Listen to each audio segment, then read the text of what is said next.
Okay, Representative Allred, Here. Representative Andrew, Here. Representative Berger, Here. Representative Brown, He's excused, yes. Representative Clausen, Here. Representative Lawley, Here. Representative Obermueller, Here. Representative Provenza, Here. Chairman Northrup. Here. All righty, first thing off, we got a 7 o'clock tomorrow morning meeting with WDE, the last of the education of education. Just reminding everybody. Would have forgotten. You did this.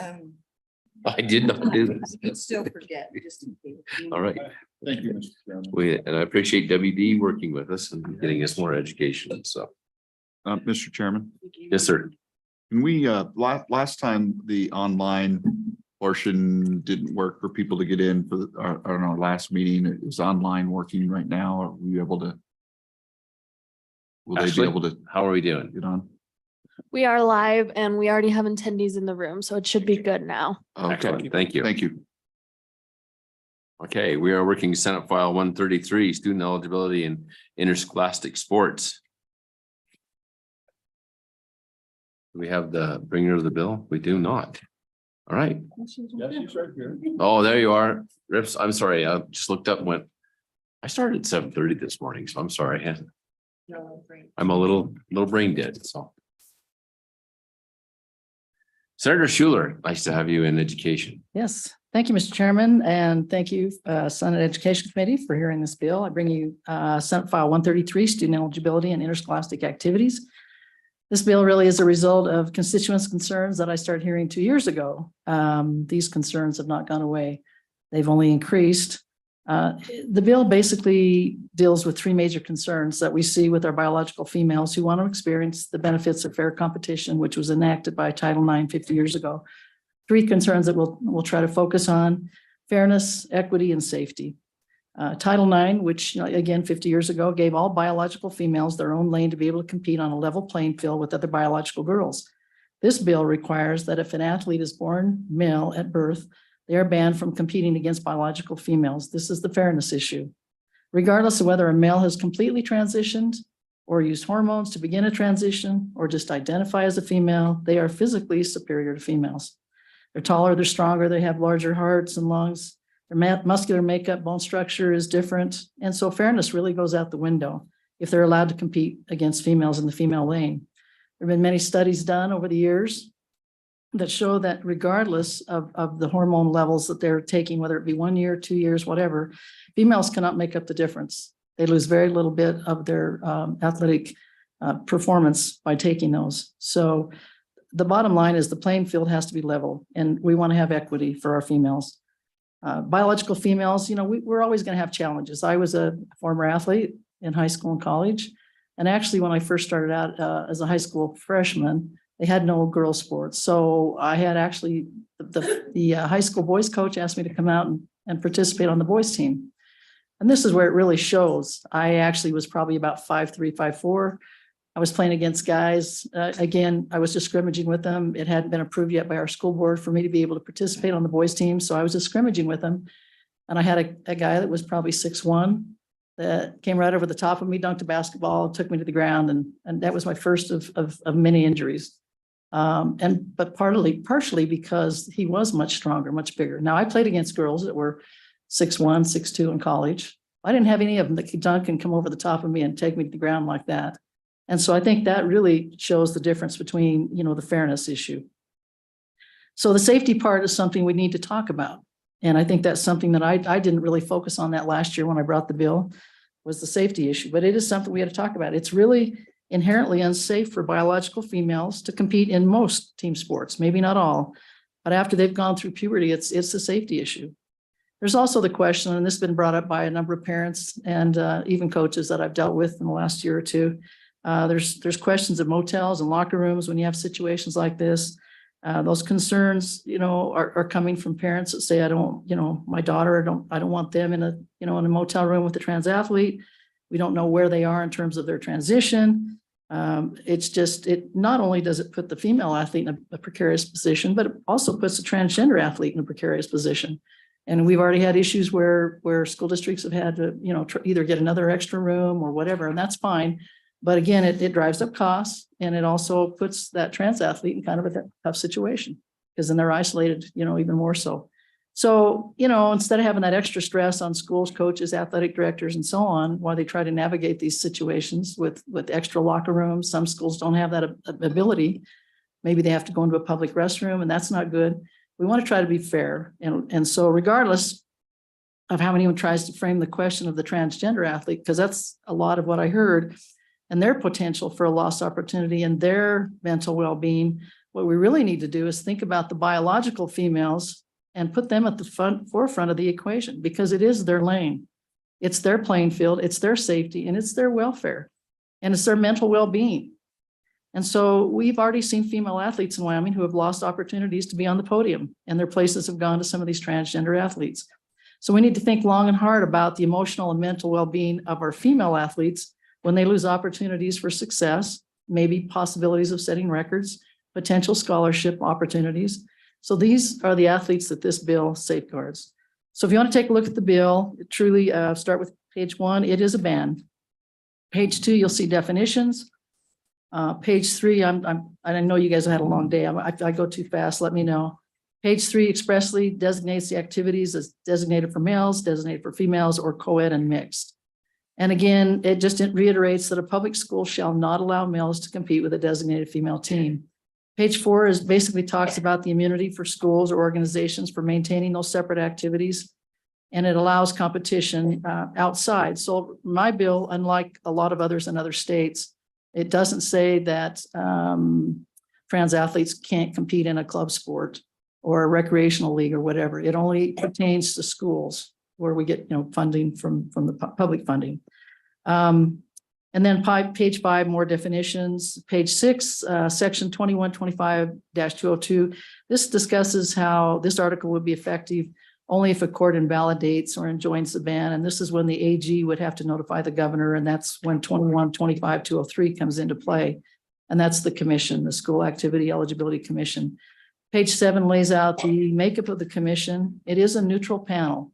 And right now, what we have it made up of is a current or former athletic director or coach, a mental health professional, a parent of a student, and then 2 at-large positions. The commission will be appointed by the governor. I've had some discussions with some of you.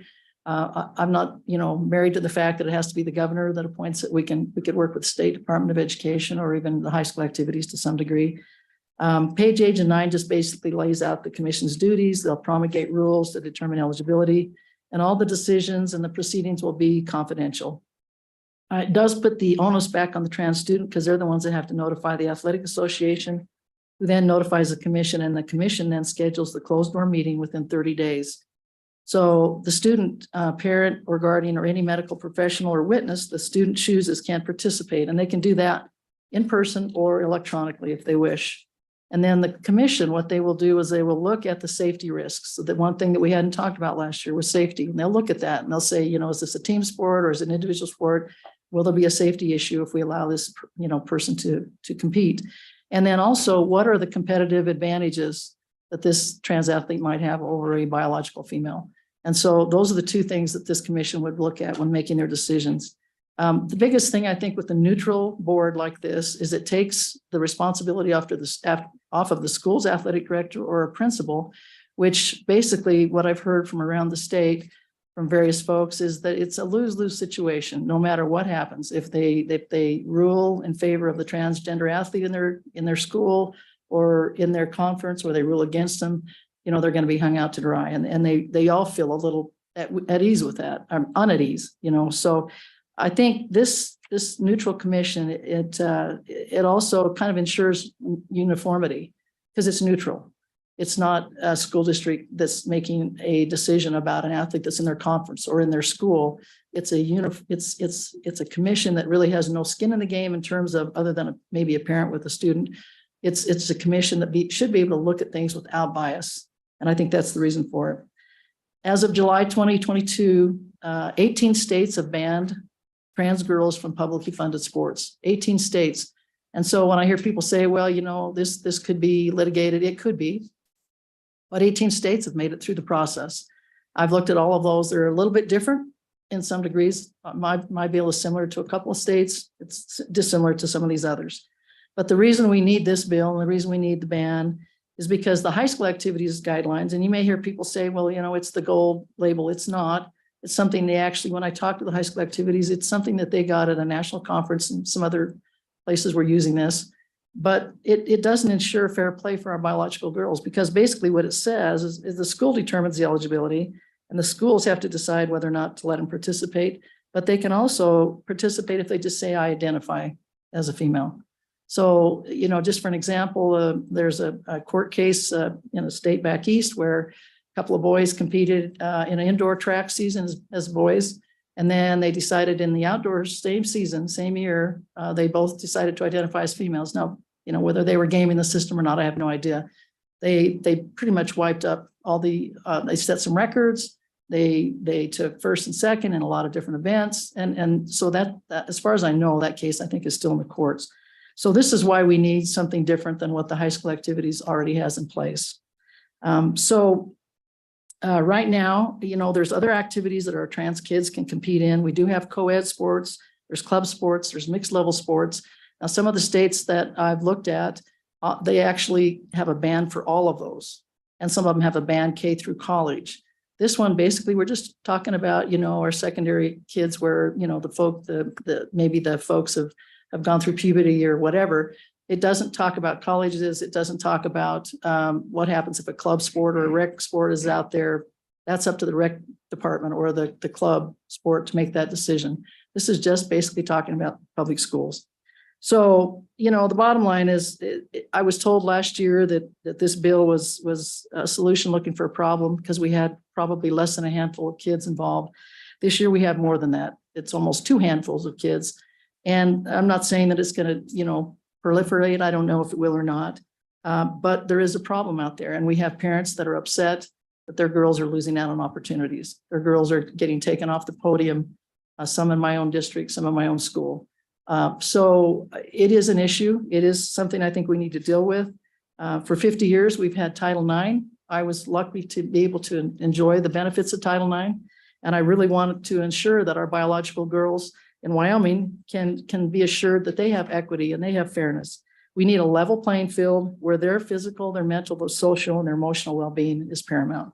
And that's Bill, and that's pretty much everything I have. I'm happy to answer questions about anything that you'd like to ask. Does anybody on committee have a question you'd like to ask Senator Schuler? None? Okay, Representative Provenza, go ahead. Thank you, Mr. Chairman, Senator Schuler. Thank you for being here. Did you give consideration to the Wyoming High School Activities Association as this body? I mean, why go this route than utilize the vessel that already exists? Go ahead, Senator Schuler. Thank you, Mr. Chairman. Representative Provenza. Yeah, I did. I've had conversations with the high school activities commissioner. You know, the biggest thing I think that we run into with just him or his board is that if you, let's just say, for instance, you know, he's from Casper. Let's say he has an athlete that's from Casper, and that athlete is competing. It's not really an example. It's actually happening. You know, would he be okay with the, you know, without the bias to be able to rule against that athlete or not being able to see that athlete compete against our biological girls? I don't know. Bottom line is I actually said when I looked at their handbook last year, you really kind of just passed the buck onto our schools and onto our ADs and our principals and made them make decisions. And then if there was a potential of a complaint, then it would go back to them. What I would really prefer is if, and you folks may not like the idea of a governor appointed commission, and I'm okay if we actually have a commission that's appointed by the State Department of Education, or even if it's appointed by the high school activities, I'm okay with involving them. I just want it to be a neutral commission that doesn't have to rule on, you know, maybe just one person in that. And actually that's the way it's set up right now. Or maybe 3 people. This board has 5, which I think is a good way to deal with it, because again, it gives us the neutrality that we need. Whereas I think with the high school activities where they have in their handbook that they can identify as, you know, as a female, I think that kind of takes the neutrality out of it, because right there they're saying they can compete. whether they've gone through hormonal treatments or not. Having a neutral board, whether the high school activities commissioner or his assistant is part of that, I'm fine with that, as long as there's other people on the board that can also be neutral and unbiased. Further questions, follow up? Go ahead.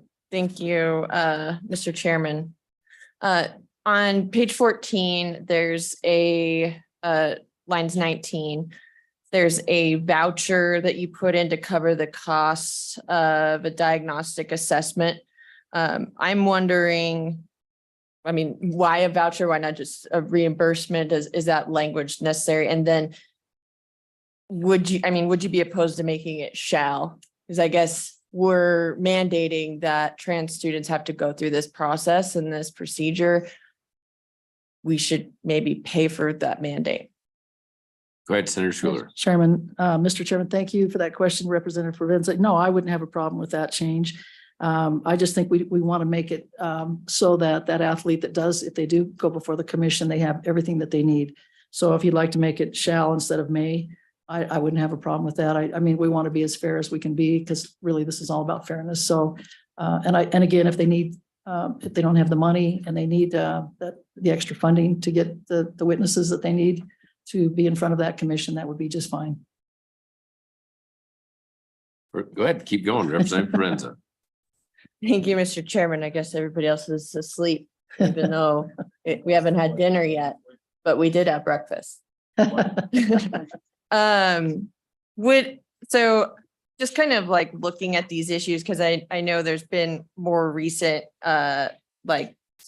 evidence coming from scientists and physiologists on kind of what constitutes unfair or maybe unsafe in terms of like the physical difference of trans youth. And so looking at this commission, we have a athletic director, coach, mental health professional, which I think is probably a good thing for sure. Parent of a current student, 2 members at large. Would you be opposed to, say, a physiologist? I believe there's folks at the University of Wyoming that could fill that role, but that maybe could bring a scientific approach to what are we dealing with here?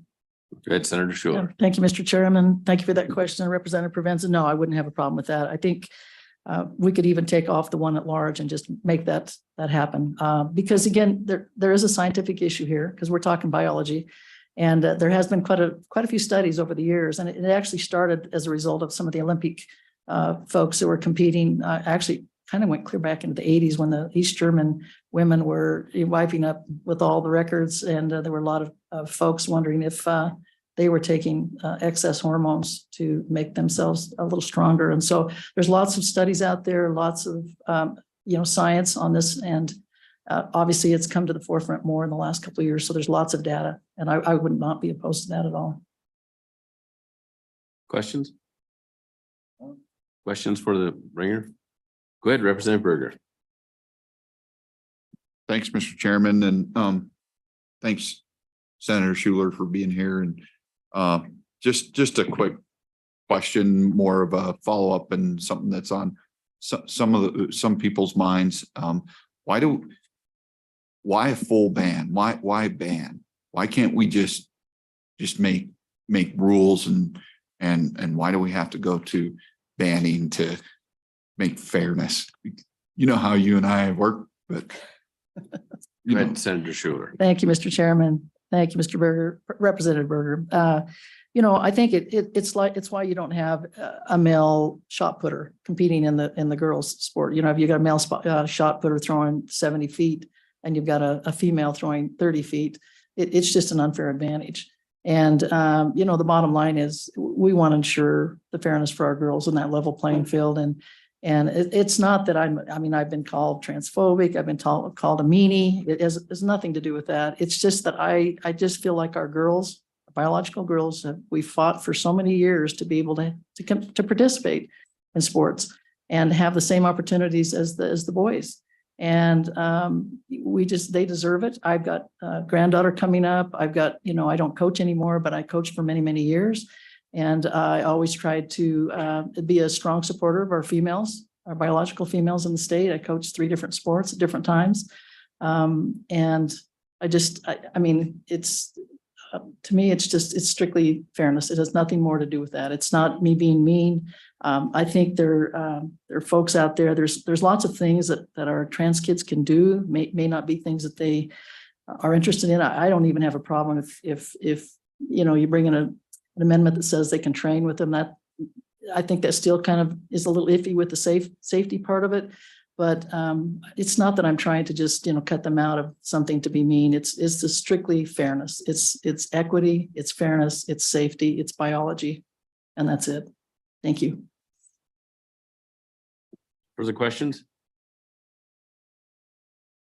Representative Provenza, go ahead.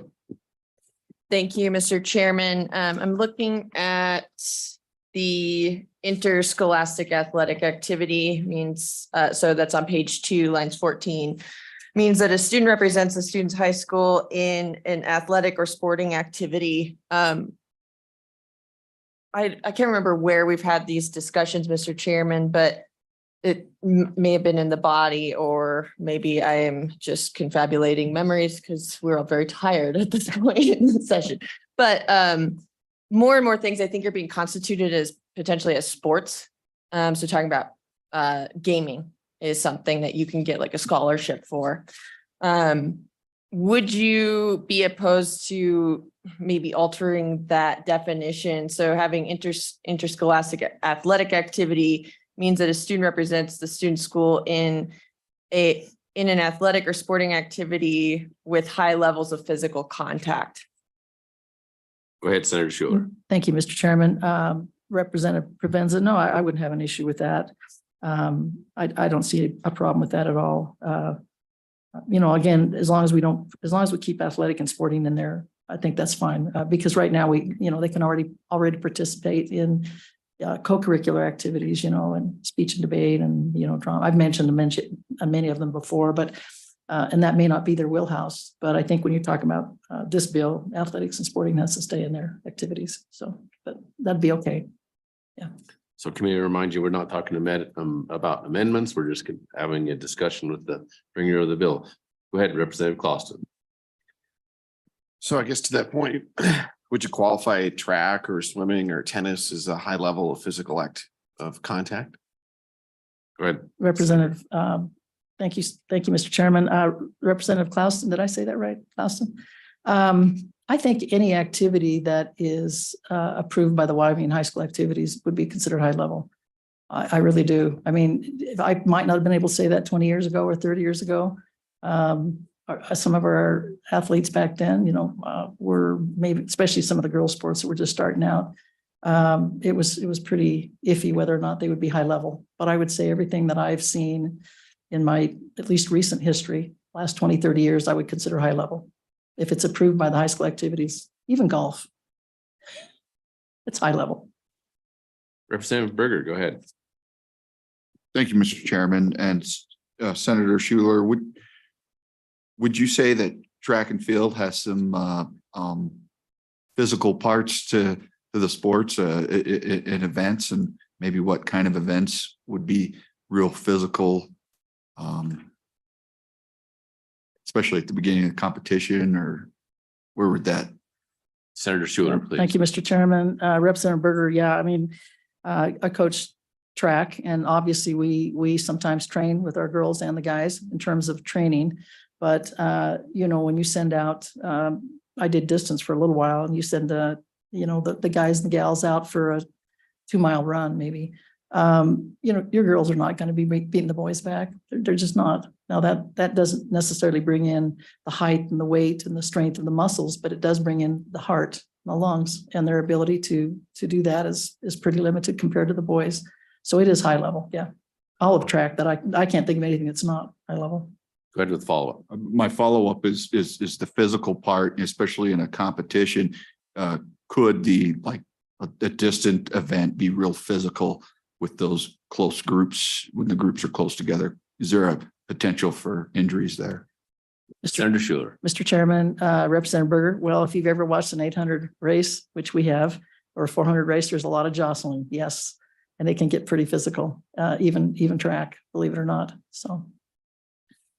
Okay, I'd like to open it up to public comment, and before I do that, I'd like to first off ask the department if they'd like to come up and give us any comments they have.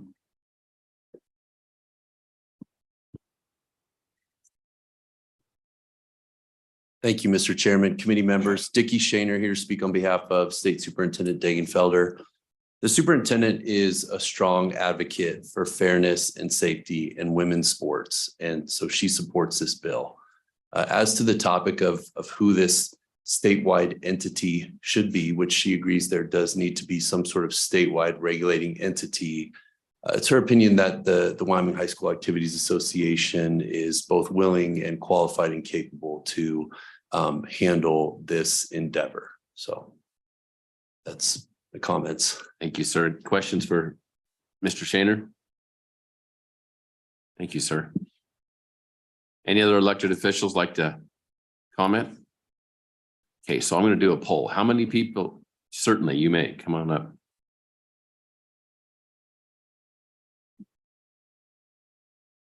Welcome to education. Thank you, Mr. Chair. Committee, I'd just like to say that I support this bill.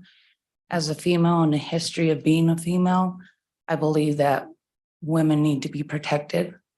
And, We have to have your name. House Representative Tamara Trujillo. Thank you. I just believe as a female and a woman and a mother and a grandmother to females, that we need to protect our women athletes. Even at an elementary level, it's good to see the kids doing co-ed, but you can already see the differences between male and female. And I just ask for you to pass this bill along. Thank you. Thank you. Questions for Representative Trevino?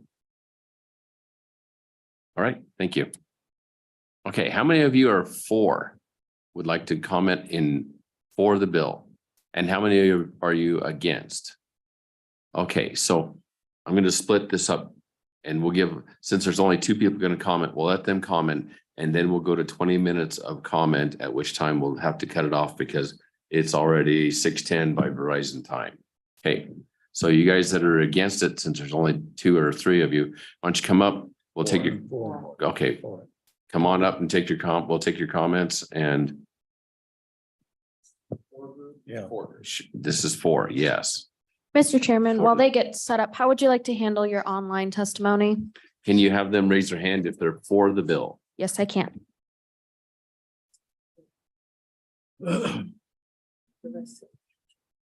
Yeah, we're good. I don't think this will take 20 minutes, but we'll give them 20 minutes if it takes that with the online. Yep. And we'll make sure to get the people that have traveled, right? So please go ahead. Whoever would like to start. Chairman, committee, thank you for your time. My name is Erin Waskowitz. I'm here representing my daughter, who is a young athlete in Laramie County. I just spent the last 2 days in the Leap into Leadership Conference, which is all about empowering women to lead and do great things. This really got me thinking on a deeper level about SF 133. It wasn't that long ago that girls were not encouraged to play sports. In fact, they weren't encouraged to do many things. Women have fought long and hard for more opportunities, and great strides have been made. I think it's pretty safe to say that equal opportunities definitely exist for women and girls now. The thing is, though, we may be equal, but girls and boys, men and women are not the same. We're different, and no matter what hormone treatment a male takes, no matter how a male identifies, they are still biologically a male. By nature, boys are bigger and stronger than girls. Allowing biological boys to compete with and against girls is, sorry, I have chicken scratch that I did in the gallery today, my apologies, is not only putting girls in danger of getting physically hurt, but it also sets the clock of progress back in women's empowerment and equality. It sets us back several decades, erasing the huge strides that have been made for women and girls. Like I said, I'm here for my 13-year-old daughter who is an athlete. I want her to have the same opportunities I did. If we allow biological males to compete with and against biological girls, it could take those opportunities away from her and other talented, hardworking athletes. Please vote yes on this bill to protect girls physically and to protect the decades of progress that we have made in women's rights and for our girls' future. Thank you. Thank you, ma'am. Could you say your last name again? Waskowitz. Okay, I have it on, somebody showed me a text with it, so I'm okay. I couldn't put it together. Thank you, Aaron. Bill, please go ahead. Mr. Chairman, Bill Winnie, Sublette County. I'd like to give you a slightly different perspective, given my active duty career in the Navy. Late in my career, having spent much of it in submarines, which were then all male, they are not now. I commanded a ship with 13 to 1,400 men and women. I have to note when you talk about women in combat in Iraq and Afghanistan, they were just as mean and nasty in combat as the men. They shot just as straight and threw grenades pretty well and all that. But the question you have to deal with, is there a physiological difference, and does it make a difference in the case of this bill? Well, on ships, we pay a lot of attention to damage control, firefighting, and things like that. You have steam leaks if you have a steam-powered ship. So what do you pay attention to when you send a damage control party into an engaged compartment? I mean, imagine the building is your scene of the fire, but you can't go outside of it. You have to stay inside it and fight it from inside the building. So you send them into an engaged compartment. In the case of heat stress, women tolerate heat better than men. But if they reach heat stroke, they go down harder. And you have to pay attention to that when you send them in. They can only stay in for so long. They come out and get replaced. The other thing is breathing apparatus. We use in the Navy, you use an organic breathing apparatus. The nominal life of a cartridge in one of those is an hour, but the Navy has learned by hard experience that 30 minutes is as long as you can go if you're physically active, which of course you are when you're firefighting and so on. The Navy discovered that women uptake of oxygen is lower than men. They could probably use those cartridges 35 to 40 minutes. The rule is 30 minutes, keep it simple. But the point is their oxygen uptake is lower than men. And so these are things that from my career, these are real life experiences that I had to learn. You have to pay attention to those damage control teams going into these compartments, keep track of the people. You track them by name, how long they've had on their breathing cartridge and things like that, and you get them out and replace them. And so those are some things that you should consider as you decide, how do you create a level playing field for women versus men in sports? Subject to questions. Thank you. Questions for Mr. Winnie? Thank you. People are for the bill. We're working for the bill. Anybody else? Anybody else for the bill? We got one more. And what about online? Did anybody raise their hand? We had one with their hand up, but they put their hand down. So I'm trying to find out if they still want to testify. Okay. Yes. Are you- Okay. Sir, are you for the bill? Okay. If we're gonna go to those who are against the bill, I certainly want to give everybody a chance, especially the people that traveled from out of town. So after these guys, please keep it brief, and then we're going to work on people that traveled from out of town. Please go ahead, Shelley. Sorry, Mr. Chairman, there was one who raised their hand for the bill. Okay, let them in right now, please. Okay. Laura Pearson, you are in the room. Whenever you could just unmute. Perfect. Hello, Mr. Chairman and members of the committee. I would like to ask your support for this bill. I am a sheep rancher and a school bus driver in Southwest Wyoming. And I do drive girls sports for an activity. And I want to speak on behalf of them. And I think that we need to protect them. And anyway, we need to protect our girls in sports.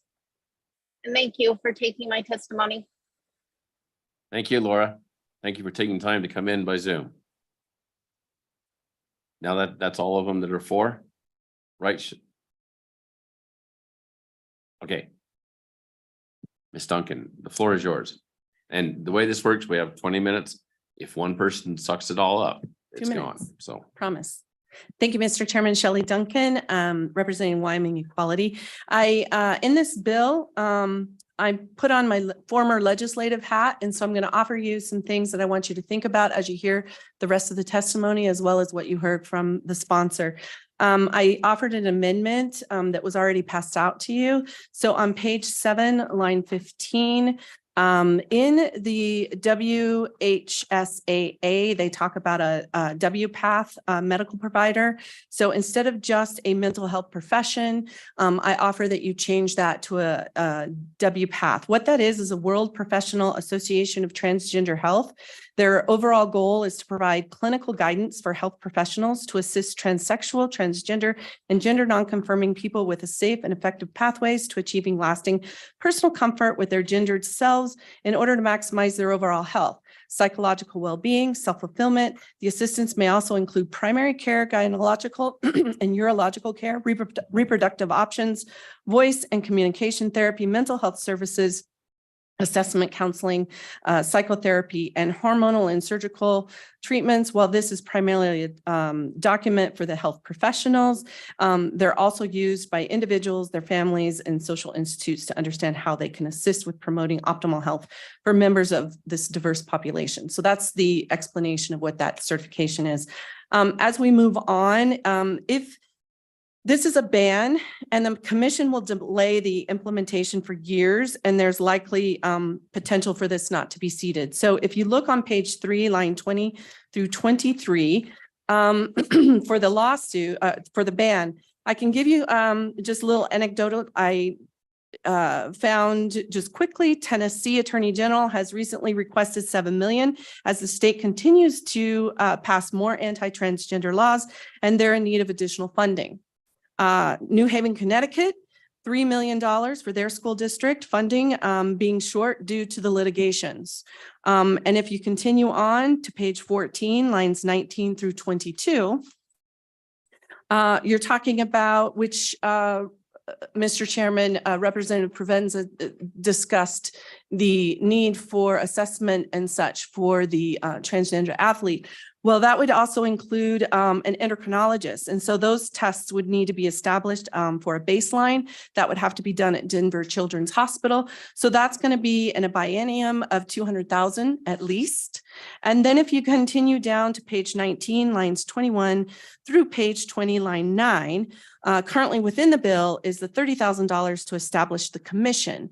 Well, is that enough is my question. Also, we haven't appropriated anything and need to educate this commission on what issues they're going to be dealing with and what they're going to have to deal with, as well as how they're going to deal with the media, how they're going to deal with the, all the scrutiny and everything else that comes with it. So that line, I think, is sorely underfunded. So if you add all that up, you're close to at least probably $2.5 million for a lawsuit, $200,000 for endocrinologists, and more than $300,000, but at a minimum, probably $3 million. So before I finish, in closing, I just want to make sure that if you do continue with this ban, we need to appropriate for it. Because if we're not allowing students who are allowed to participate normally today, and we are not allowed to allow them to go through, what they have been, then, and we're going to mandate and we're going to ban it, then we have to pay for it as a state. This ban and the commission will delay, as I said before, the implementation for years, and it's likely potential to not be seated. This is modeled on Utah. Utah still over a year now has passed. They still are in litigation, and they still have not seated their commission of 5 people out of 3.5 million people. need I remind you, we are maybe 600,000. So with 3.5 million people and they can't find 5 to sit on this commission, what are we going to do? So I posed that question. What is the point? Is my other question. We have a WHSAA that can implement changes their current rules by expanding their membership to the 5 voting members that are in this for the commission, and where 3 of which could be appealing schools, giving a voice to those in opposition. So you would have more people to the opposition. This change could be implemented immediately, with the recommendation being forwarded to the State Board of Education to ratify or certify that decision. And any further appeals or potential litigation could then be the liability of the state, not the local districts. We have a policy that has worked for 9 years. The issue is that there are those that have not appealed. They've chosen not to appeal the decision. And the solution is immediate remedy without lengthy litigation and 0 cost. Ms. Duncan, please don't use up all the time. I will finish up that there's solutions. We have had a policy in the state of Wyoming to not pass litigation, policy and bills that we know is going to go to litigation or is unconstitutional. I plead to you that we don't do this again. Thank you. Good, sir. Thank you, Mr. Chairman. My name is Richard Lennox. I was a teacher for 25 years, and most of those years I coached numerous sports at multiple levels. In my initial yet limited understanding, I determined that Senate File 133 does not completely bar trans athletes from participation. That's on page 10, lines 21 through 23. However, this language is in direct conflict with the language found on page 3, line 20 through 23. As a layman, I struggled with this discrepancy. So back to the legislation I went, and I found the legal hurdle on page 6, line 8 through 21. Senate File 133 concedes legal uncertainty. This concerns me and quite frankly should be the end of this file, but I will move on to my next concern. The difference between how Senate File 133 and the Wyoming High School Activities Association approach eligibility is in its origin. The Wyoming legislation is from the top down commission, whereas the Wyoming High School Activity Association gives local control to determine eligibility and steps in on appeal. They use the language first point of determination. That would be your coach, your principal, your athletic director. My main opposition to because I was going to talk about the other one too. My main opposition to Senate File 133 was simply based on my desire to allow local districts in conjunction with the Wyoming High School Activities Association to remain that first point of determination. Senate File 133 struggles in many areas. By its own admission, it is uncertain in its legality. It contradicts itself. It strips away local control. It also fails in what is not in the legislation. Senate File 133 does not define gender identity. In fact, it seems to legislate a community in Wyoming it fails to even recognize. If the committee sees the need for the legislation found on page 3, lines 20 through 23 to move forward, I would urge you to take this up in the interim to clean up Senate File 133. It seems insurmountable to do it in the time left in this session. Mr. Chairman, I will stand for any questions. Thank you, sir. While we're just sitting here talking, I decided it's going to be 2 minutes each. It's a 3-minute egg timer. I'm sorry. And so then we're going to go to out of town. Is anybody here from out of town? I want to make sure to get them in. So are you from out of town? Okay. Would anybody from out of town please come up and testify and then we'll work on the in-town people. Go ahead. Out of town. Somebody start because we're burning time. Okay. Hi, I want to introduce myself. My name is Santi Murillo. I am 25 years old and I am a graduate from the University of Wyoming. During my time there, I was a student athlete all 4 years where I started my transition there. I'm here in opposition and I strongly urge you to vote no on this bill. Before I started my transition, I was depressed. I was on academic probation and the university was ready to kick me out. After I got a hold of myself, figured out who I was, it was a lot better for me. I ended up graduating early and with honors. I just want to share some points that this bill reinforces the idea that the inclusion of trans women is harmful to cisgender women, and this couldn't be any further from the truth. I also believe that this bill invites gender policing and subjects any woman to being labeled as too masculine or too good at her sport to count as a real woman. I also don't think that this bill takes into consideration the biodiversity that we have amongst the human race.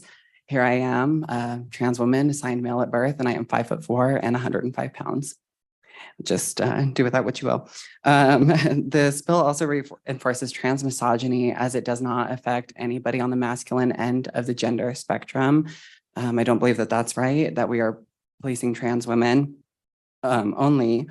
And let's see, this bill is also undermining the trans experience.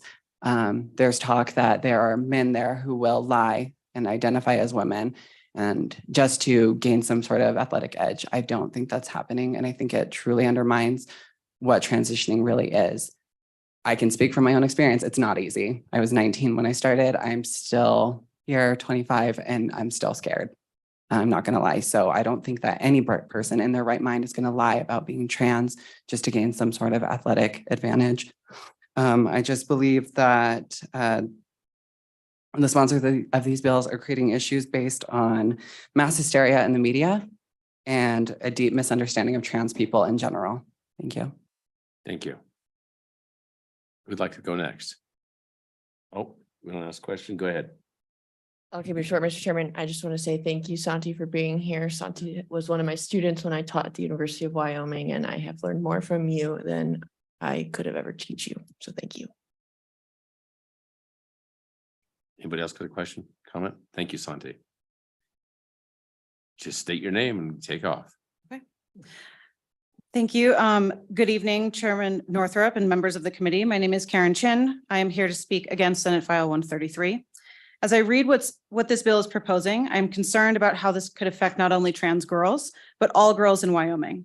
SF 133 is modeled from bills introduced in other states, including Utah. Last year, a Utah student athlete was reported by her peers and their parents to their student athletic commission under suspicion of being trans. What was the reason they thought she was trans? She was winning. And the students who reported her were losing. Eventually, the athletic commission determined that the student athlete was not trans, and you might be inclined to say that was a good outcome in this case, or that means a bill like SF 133 is working correctly, but I disagree. Instead of the student being celebrated for her achievements as she should be, the Utah bill created a perfect mechanism for her sore losing peers and their parents to bully her and retaliate against her for simply outperforming them. I have a daughter in first grade in a Wyoming public school. I imagine that she will be enrolled in school sports in the future. As a society, we have historically used our laws to remove challenges and barriers for girls like my daughter to participate in sports and ensure that the proverbial playing field is level. I believe that instead of creating fairness, as the sponsors of SF 133 claim, this bill will instead create a brand new barrier for all Wyoming girls playing or wishing to play sports. Girls playing sports in Wyoming will now be burdened by having to somehow prove their girlness. I can hardly think of something more chilling to a young girl's ambition, drive, or confidence, or even her desire to play sports at all, than the fear that if she grows too tall, gains too much weight, isn't feminine enough, wins too much or by too large of margins, it could expose her to bullying, retaliation, and harassment with a report made in bad faith. This bill would allow someone to report any girl, trans or not, for seemingly any reason or no reason at all. She would then be investigated or have her gender called into question, possibly even being subjected to examination. Bullying done by peers is brutal enough. I can hardly imagine the social and emotional damage it would inflict on a young girl to be questioned and examined by adults in positions of authority on her most essential self. Sponsors of this bill have also sponsored or testified on other bills where they have spoken strongly about protecting children. But what I don't see in SF 133 is a clear way to protect young women and girls against the type of false reporting, harassment, and bullying the young Utah girl experienced via the same type of bill. What I do see is a new way we are telling young Wyoming girls to stay off the playing field. Karen, Please yes, vote 2:30. against Senate File 133. Thank you. Thank you. Questions for Karen?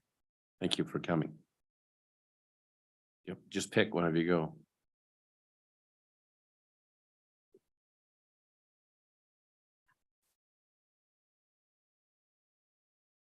I think that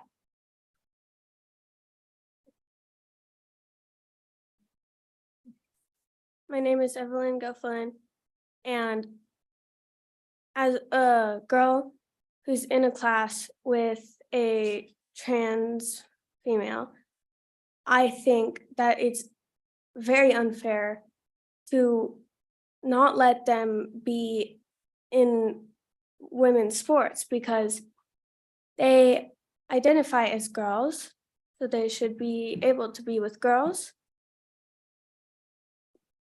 And they also them not letting them go into the sports because of being too tall or too strong is very unfair because not all biological boys are very tall or strong. Some are not as strong as girls or as tall as girls. So that's really unfair. And also, if it was the other way around with not letting trans boys go into boys sports, that would also be unfair because what if they were strong enough to be in the boys sports? Any questions? You did a good job, Evelyn. Thank you very much for coming. Go ahead, please. Hello, my name is Ace Christopherson. I am the leader of Johnson Junior High School's Gender and Sexuality Alliance, or GSA for short. I am a transgender person.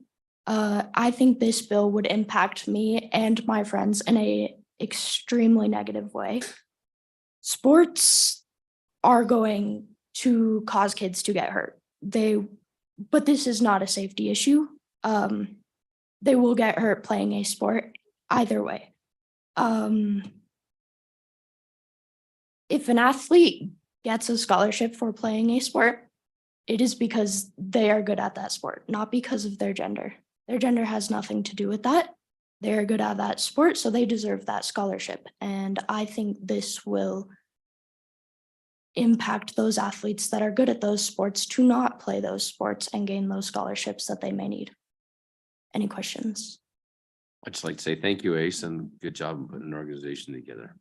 Thank you. We're still working on out of town. Anybody else?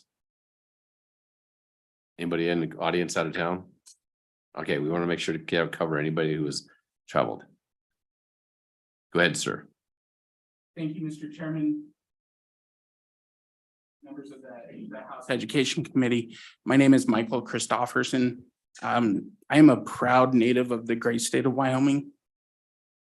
I apologize. I'm even more proud that that child that was just sitting here is my child. That my wife and I have done an amazing job raising that child. And I'm just so grateful that talk about proud dad moments. This is probably right up there towards the top.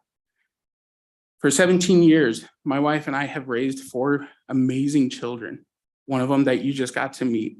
And in those 17 years, my wife and I have really instilled in those 4 children that all people should be created or are created and should be treated equally. The exclusionary wording of Senate File 133 does just the opposite of what we're trying to do. Senate File 133 codifies inequality into the Wyoming statute, the laws of the equality state. Wanted to close with just mentioning Senator Schuler had done an amazing job and spoke, but one of the things that was discussed in that was that and I don't think it's quote, but basically we want to give opportunity to female athletes. And I can't disagree with that, but at the same time, I want to take it a little bit further, and I want to give equality to the transgendered students. I want to give equality to all students, regardless of their gender. I strongly encourage the members of this committee to please vote against Senate File 133. Thank you. Michael, you've done a great job. Thank you. And thank you for bringing your family here. Thank you. Go ahead. Rip. My name is the Reverend Elizabeth Mount. I am the Unitarian Universalist Church of Cheyenne's minister, and I'm here as a person of faith because I believe that all people are divine creations.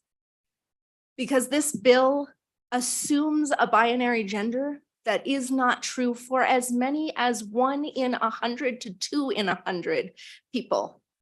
Intersex conditions are very common and not very talked about. But if this bill passes, if I know that there will be large numbers of people, and yes, this is a small state, but this is a common condition that this bill makes no space for. Most of you probably don't know whether you are chromosomally male or female, and that may or may not match your anatomy. It may or may not match your hormones.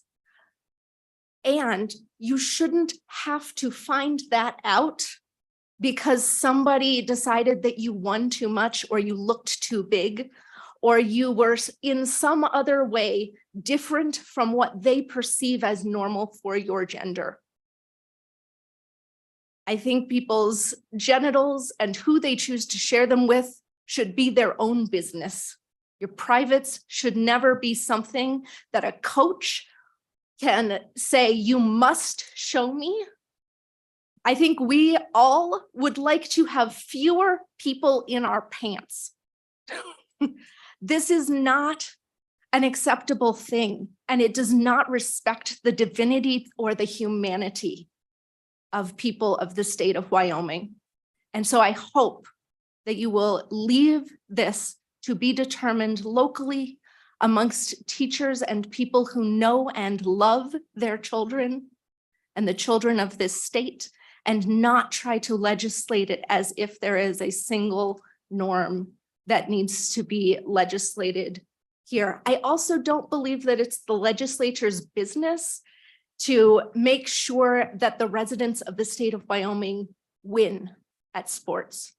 I think it is your business to make sure that people are healthy and safe and have well-being, and participation in sports is part of that. And every child should have access to that. Thank So you, Reverend thank Mount. you. I'm open to questions. Questions for the good Reverend? Thank you. Tate, you're up. Mr. Chairman, members of the committee, Tate Mullen, Government Relations Director for the Wyoming Education Association. Speaking in opposition to this bill, the Wyoming Education Association has within its platform and its work our Safe and Just Schools work, which asks that local policies and state statutes, that they be inclusive.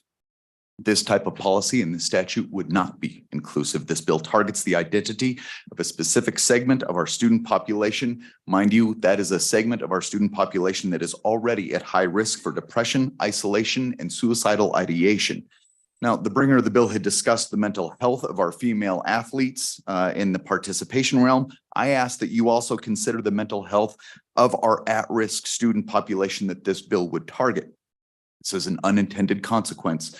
The last speaker spoke to, on one hand, we're talking about participation in athletics. On the other hand, we're talking about the mental well-being of a very targeted and a very at-risk student population. There has been a lot of discussion around science. What the science has demonstrated is that when policies and statutes target an individual's identity, they experience higher rates of depression, anxiety, isolation, and stress, which for our students leads to diminished academic performance and can lead to higher dropout rates. We have a process in place that works, and I ask that you please vote no on this bill. Stand for any questions. Questions for Tate? All right, sir, you're up. Thank you, Tate. Thank you, Mr. Chairman, committee. My name is Nate Martin. I'm a trustee on the Albany County School Board, speaking not on behalf of the board, but as someone elected to oversee the well-being of our district and the students. When I was elected, I took an oath to work on behalf of the education, providing a quality education to all students in my district, all students. And I take that oath very seriously. Passing this law, we all know that education is not just reading and writing and arithmetic. We know that education in a holistic sense involves activities and sports. Passing this law would essentially segregate our student body and tell one portion of that body that they are no longer allowed to participate in that aspect of education. We have a bullying problem in my district. It's something that we've been working on for years. We recently did a climate survey, something we do every few years just to see how things are going, asking students, parents, and teachers various questions. To the question, how frequently do students within your local school experience harassment or bullying based on their gender identity or expression? 33% responded almost daily. 22% responded a few times a week, and 16% responded a few times a month. And that's 70%. We are working hard to combat the bullying problem in our district. Passing this law would give a green light to bullies and tell them, hey, the adults discriminate against transgender kids. You can go ahead and do that too. This law policy would probably bring about lawsuits, and y'all wouldn't be the ones getting sued. We would. And I don't know if you think that school districts and school boards don't have anything better to do than deal with lawsuits. I don't think it's a very good use of public money trying to defend in these lawsuits, and the taxpayers in my district don't think it's a very good idea either. I've been on the board since 2018, and I haven't heard of any problems dealing with transgender athletes. And part of me was like, you know what? Maybe they just don't happen because this is such a kind of a national hot button topic that really riles everybody up these days. I'm sure that if there was a problem, I would have heard about it. And then I thought a little bit more, and I realized that people in my community actually believe in the principle that the people closest to the problem are closest to the solution. And it's entirely likely that there have been problems, but the people involved in them actually just dealt with it. The athletes and their parents and the teachers and the principals just got together, and they didn't go and ask the legislature to police them or ban throughout the state. That's going to cause us to get sued. That's going to prohibit us from educating all students, and that's going to put a bullseye on our back for lawsuits. Thank you, Mr. Chairman. I would stand for any questions. Thank you. We went through 20 minutes and 29 seconds. I'm going to give the last two ladies a chance to talk, and then we're going to go online because those people need a chance to be able to express, and then we're done with public comment. Keep it short, please. Members of the committee, my name is Andrea Shipley. I'm a fourth generation Wyomingite, born and raised in Worland, and I currently live in Cheyenne. I am here today to urge you to vote no on SF 133. I'm here as a private citizen. First, I'm very much in support of Title IX and its importance, and have long been an advocate of women in Wyoming. But most importantly, I am an aunt and I am a mother of young women. However, I feel that this bill is unneeded and that communities must maintain local control. I hope that when you are in doubt, you will always err on the side of kindness, mercy, and compassion, because the people, Wyoming families, are watching right now. Those trans kids and families with trans kids are listening, and they hear the hyperbole of this session, and it is incredibly damaging. I want to tell you that this bill hits close to home. My niece suffered from childhood cancer when she was 3 years old. And as an effect of that childhood cancer, she lost a lot of the gains that other young girls make in adolescence. She was bullied for looking like a boy. She was isolated, and she was suicidal. She had cancer. I think that there are other unintended consequences of this bill. And I think we need to reach deep and research hard to understand what those unintended consequences could be. Because what we're looking at is a couple of handfuls of really at-risk kids who are vulnerable to what's happening. And I know each of you is here for Wyoming's children. And I know that the bill's sponsor is here for young women and Wyoming's children, and that we must make good decisions on that. That is why I just want to say it's really important to maintain that local control where that student is known and where that student is loved. Thank you, and I'll stand for questions. Thank you, Andrea. Anybody want to say anything? All right. Thank you. All yours. Thank you, Chairman Northrup. Thank you, committee. My name is Sarah Burlingame. I'm the Executive Director of Wyoming Equality, and we stand in opposition to this bill.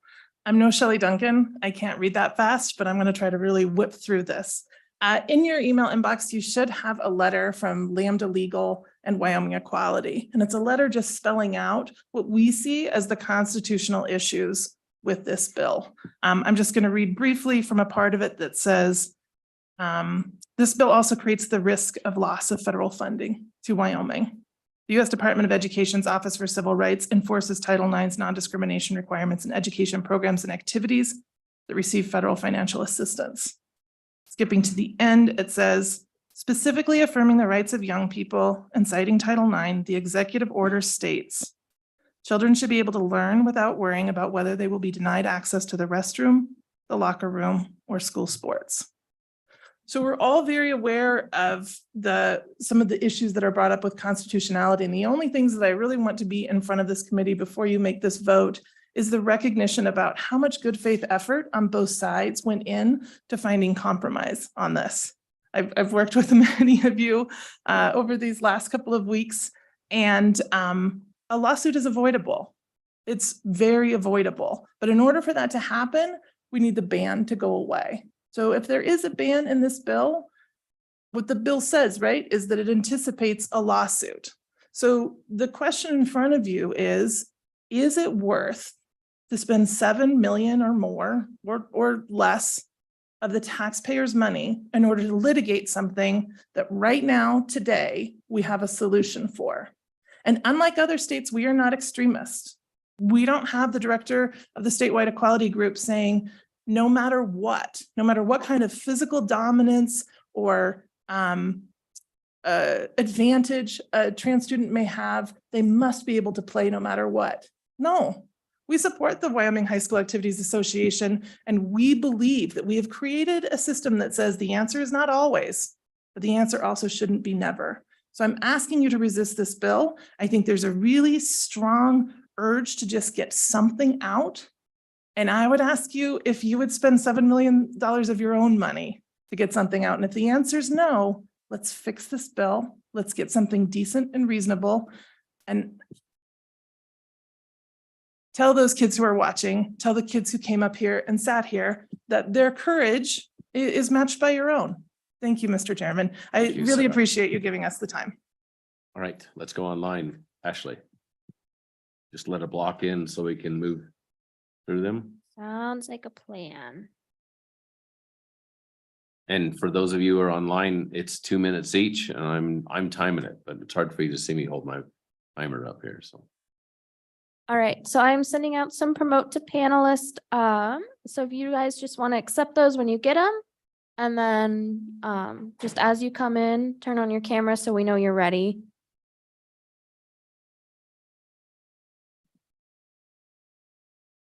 All right. Please go ahead. State your name. Hello, thank you, Mr. Chairman and members of the committee. My name is Abby Kircher. I'm a teacher, a mother of an amazing non-binary child, and a third-generation Wyomingite. I'm speaking in opposition of 133 for a few reasons. I did cut it down for you guys to take some time. So, first, this bill is a clear violation of Title IX and will invite lawsuits due to discrimination. So it has financial ramifications. Next, this is sports. If getting a medal is more important than being a good human being to others, we have a bigger issue. And lastly, bills like this will hurt kids. Bills like this are already hurting kids. I have a coworker who had to call in today because their oldest child was listening to legislation and woke up this morning and didn't want to live because they love somebody who's transgender. This is not Wyoming. This is not what we as Wyomingites stand for. We help each other. We take care of each other. And at this point, bills like this will invite hate and discrimination to reside here, and we will lose the Wyoming we love. I'm asking you to please, for all the children, for teachers, for parents, for anybody who loves a transgender person, to vote no on Senate File 133. I'll stand for questions. Thank you for that passion. Thank you, Ashley. Abby, sorry. Please go ahead. Hi, my name is Amber Pollock. I'm from Casper, Wyoming, and I would like to thank the committee for their careful consideration of this bill. I hope some of you have received the postcards from the many youth, parents, and allies that wrote to you from Natrona County opposing this bill. And I have just 2 points to make quickly that haven't been fully covered here today. The first is that complete fairness in sports is a fallacy on its face. Of course, physical attributes are a part of how competitive a person can be in any given sport, but it's not always the case that being bigger or taller is an advantage depending on the sport. And this bill does not attend to those nuances and the differences in types of sports and what advantages may or may not exist. Additionally, we should consider the vast number of circumstances that impact a student's ability to compete. Certainly geography plays a role. How close is a student to facilities, coaches, programs, etc.? That would affect a student's ability to compete. So it could be said that our rural students may be disadvantaged in competition over students in larger cities. Students are born into financially disadvantaged families may not have be as competitive as those who can afford trainers, camps, special equipment, etc. I have a hard time believing that the 2 handfuls of trans athletes in Wyoming are truly the biggest threat to a level playing field in Wyoming sports. And my second point, I think it should also be noted that sex verification practices in sports have a long history in women's sports specifically, and have caused harm to cisgender female athletes over the many decades that they've been used. In regards to this bill, many folks have used the term biology as if it simplifies the issue, but in truth, the biology is actually really complicated. There are many elements of biology that add up to create one's physical characteristics. Chromosomes, hormones, muscle mass, external sex characteristics, etc., are all factors that could be evaluated to determine if someone is female enough to compete in female athletics. Using these factors, there have been many cisgender female athletes who have been excluded from participating in sports because they have unusually high levels of testosterone or their chromosomes do not align with their external sex characteristics. To me, these types of practices used to determine if females are female enough to compete in a sport are the real risk to opportunities that girls and women face in sports competition. And with that, I would stand for questions. Thank you. Thank you very much, Amber. Thank you for your testimony. Please go ahead. My name is Marcy Shaver. I'm a constituent of Senate District 3 and House District 5. I'm also the state director for Wyoming State Director for American Atheists. I want to make 2 quick points. These kids, approximately 200 across the state, are your constituents. They're the constituents of the bringer of the bill as well, and they are entitled to the full protection of the Wyoming Constitution. Point 2, I find this offensive because it is such an insult to women and girl athletes. It says you are not as good as guys, and we have to protect you. And it tells them you can't even compete in other areas. I don't know how many of you are old enough to remember Bobby Riggs and Billie Jean King. Billie Jean King was burning up the tennis court. She was such an amazing tennis player, but Bobby Riggs, the men champion, says, "Oh, I could beat her in a heartbeat." She took him up on it and just kicked his butt. So somebody else earlier brought up the differences. There's a huge overlap that women can beat men. They're not all tall. They're not all muscular. And this is an insult. I ask not that you just vote against it, but that you send it out of committee with a do not pass. Thank you. Any questions? I'd be happy to take them. Thank you, Marcy. Please go ahead. Nope, no, turn your mic on. Gotcha. I'm Christy Garretts from Gillette, Wyoming, and I've been watching these proceedings, and I thank you for your interest and your thoughts. I'm going to shorten it way down. I'm really disgusted with the number of anti-trans, anti-gay bills that have been presented to the legislature.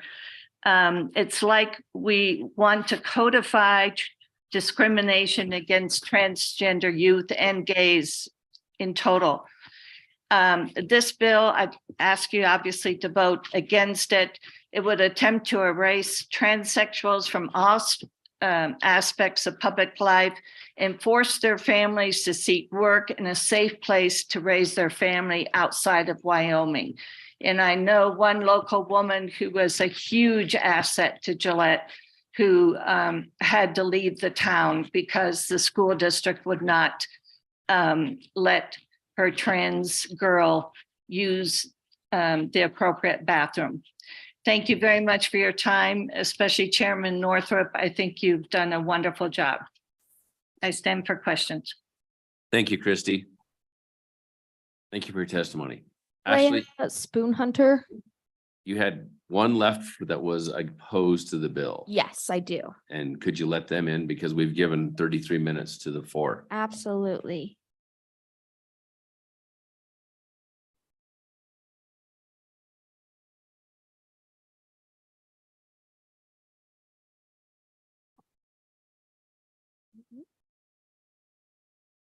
Bailey Doctor, if you just want to accept that invitation. Perfect. And then go ahead and turn on your camera and unmute. We'll take your testimony. Thank you. I wanted to clarify that I'm for the bill. I got passed the last time. Is it okay to still speak? Yes. You have Okay. two- Thank you. My name is Bailey Doctor, and I'm a mother. I'm also a female CEO. And the reason that I'd like to testify today is that my daughter, Michaela, who's now 16, competes in sports in Green River. My daughter would have been here with me tonight, but she's currently cheering at a basketball game in Rock Springs. For a long time, I've watched the transgender athletes, from afar, and my heart goes out to both sides of this argument. I honestly never thought that it would actually affect my own daughter until last spring at the regional 4A track meet. We were watching our daughter compete for spots at state in both pole vault and high jump. And as you can imagine, we were surprised to find out that a transgender athlete was competing against her. We'd never seen this particular athlete before at any other meets, and they ultimately qualified for state by clearing 5 foot in the high jump. They were several inches taller, much more masculine, did not have breasts, all of which were clear advantages in this particular sport. And furthermore, we were never made aware that this was even a possibility. There's been points made about appealing at the local level. I did attempt to appeal this at the time by contacting the Wyoming Activities Association Commissioner, their board, and the governor's office. But because state track was literally days away and our athletic director was never made aware, we did not have the chance to appeal. I was simply told that the policy stated that inclusion and safety for all were the reason for this policy, and that mental health concerns for transgender athletes is at the forefront of the debate. To me, there obviously is no debate. We can see science through our political lens all we want to, but to me, this is cut and dry, and honestly, I can't believe that it's been tolerated. Competitive sports and pushing yourself physically to take you to places that others can't go gives you a gift that you can take with you forever. As for the mental health for transgender athletes, I do understand and empathize, but I would argue that the mental health for one athlete is not more important than that of the majority. These girls work hard to reach their goals, to respect and learn from their coaches, and to improve things that they're working on. Young women have a lot of mental health challenges in these times, and by working hard to reach your goals, you can cope and become a more resilient person. What better example of track and field, where you're challenged individually? There's absolutely no subjectivity. At the end of the meet, my daughter gave me some unsolicited feedback. She hadn't reached her PR at the meet, but she was close. Even her own PR wouldn't have been enough to beat her transgender counterpart. Michaela told me, and I quote, "It doesn't matter if I can clear the pole at 410, the boys high jump entry starts at 5'8". How can I ever possibly even compete with that?" Bailey, I hate to cut you off, but we Okay. certainly went long enough. on time wise. Okay, thank you. No, thank you for your testimony. Does that clear up Zoom, Ashley? We've done this for 37 minutes, so at some point we have to work the bill. Okay. No, well, we could keep going all night, I think, so. All right. So we'll close up public testimony and come back to the committee. Senator Schuler, would you like to come up and work the bill with us?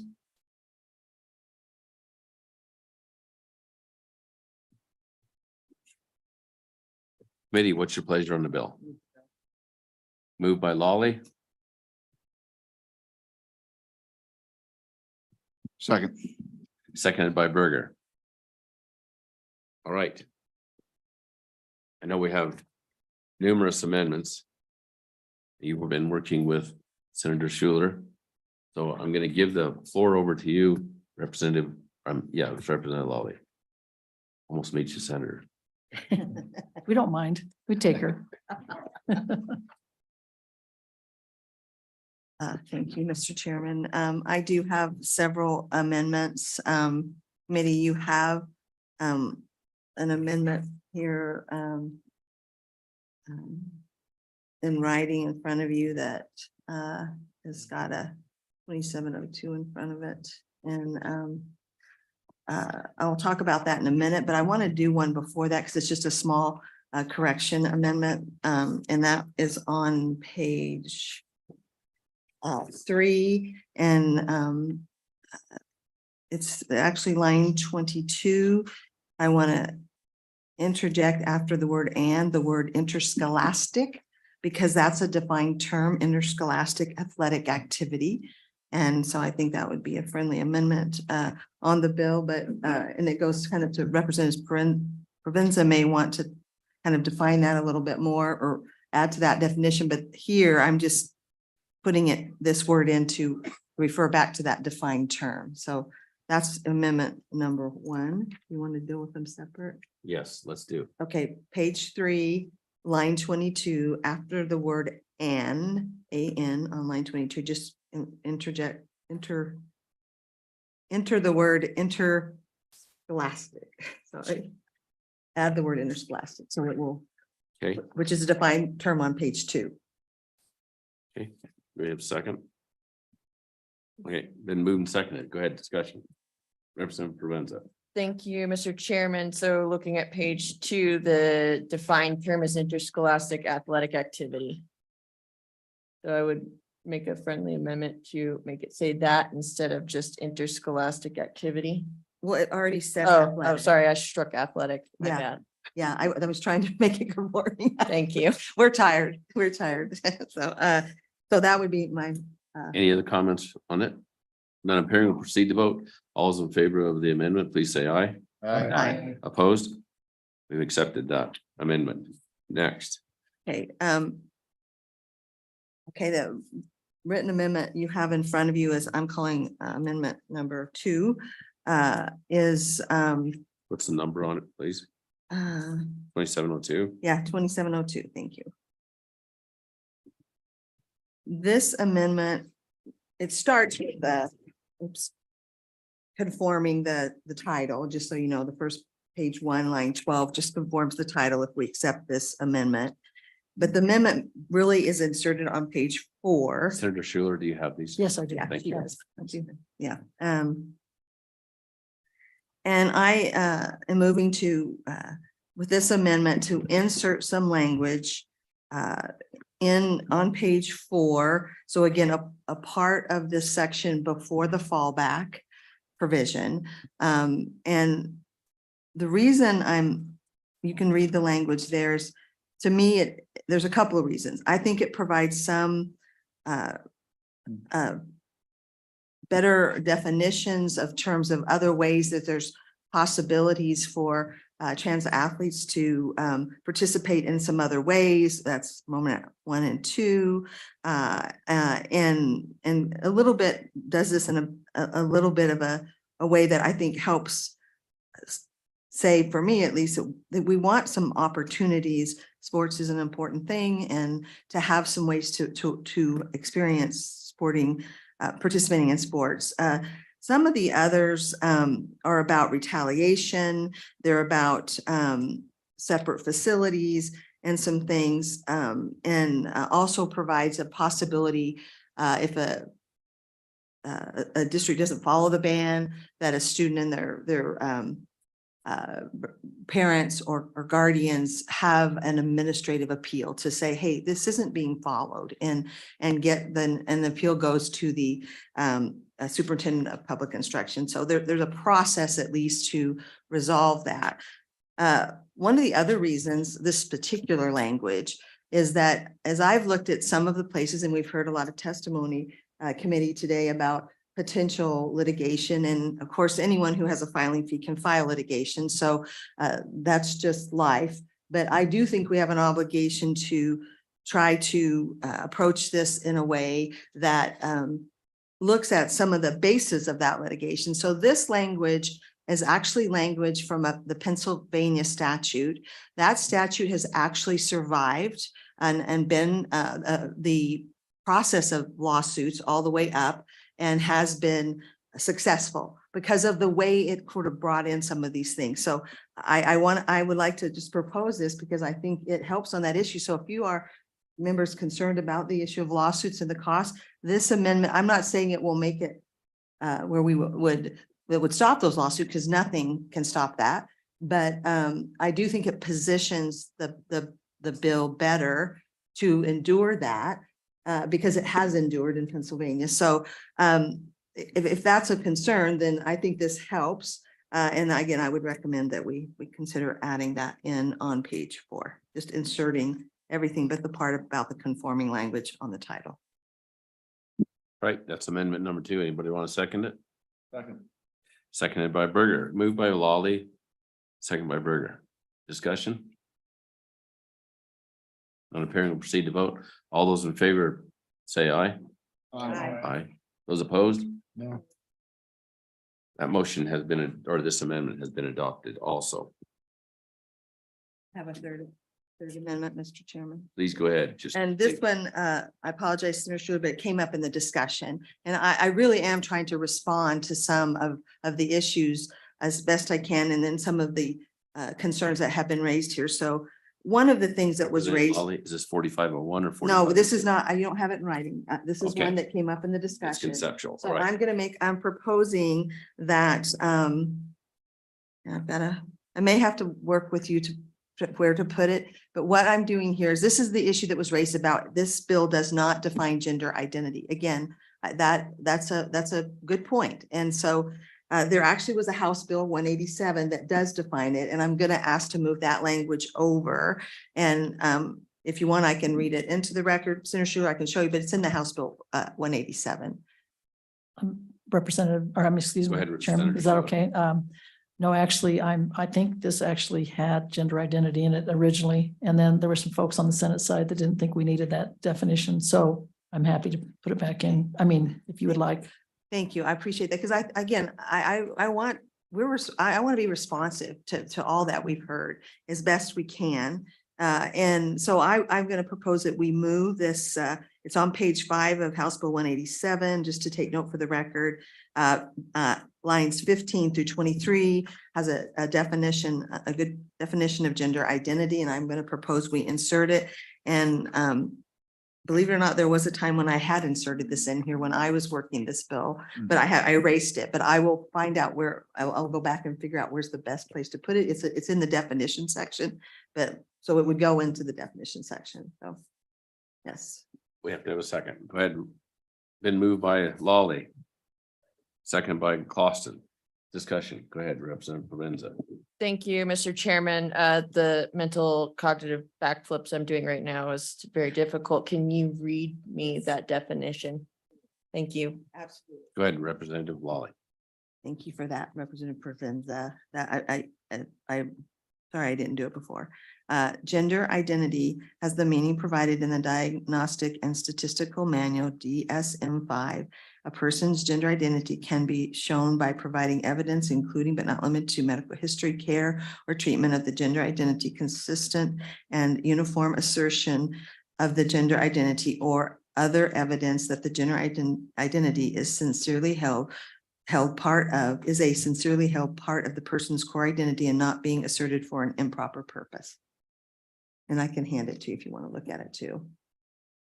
Do we see? Yeah. I have it also. Yeah. It's right there at the bottom of the page. Where your thumbs are. Further discussion? Go ahead, Representative Provenza. Thank you, Mr. Chairman. I should know better because I have a PhD in psychology. Are we still on the DSM-5 or are we on DSM later version at this point? To whom are you asking your question? Anybody who can answer that. I'm not qualified. Anybody out there know the difference? I think we're on. We're up to 6? Okay, Wait, no, that's. I'll keep looking. Yeah. and Okay. Could I suggest something that if the committee is amenable, that we can vote on this language and then we can work on we a can work it out. when minute we to get make some changes to it, but I Because want to honor those that felt that that would be important to include. It's conceptual anyway, so.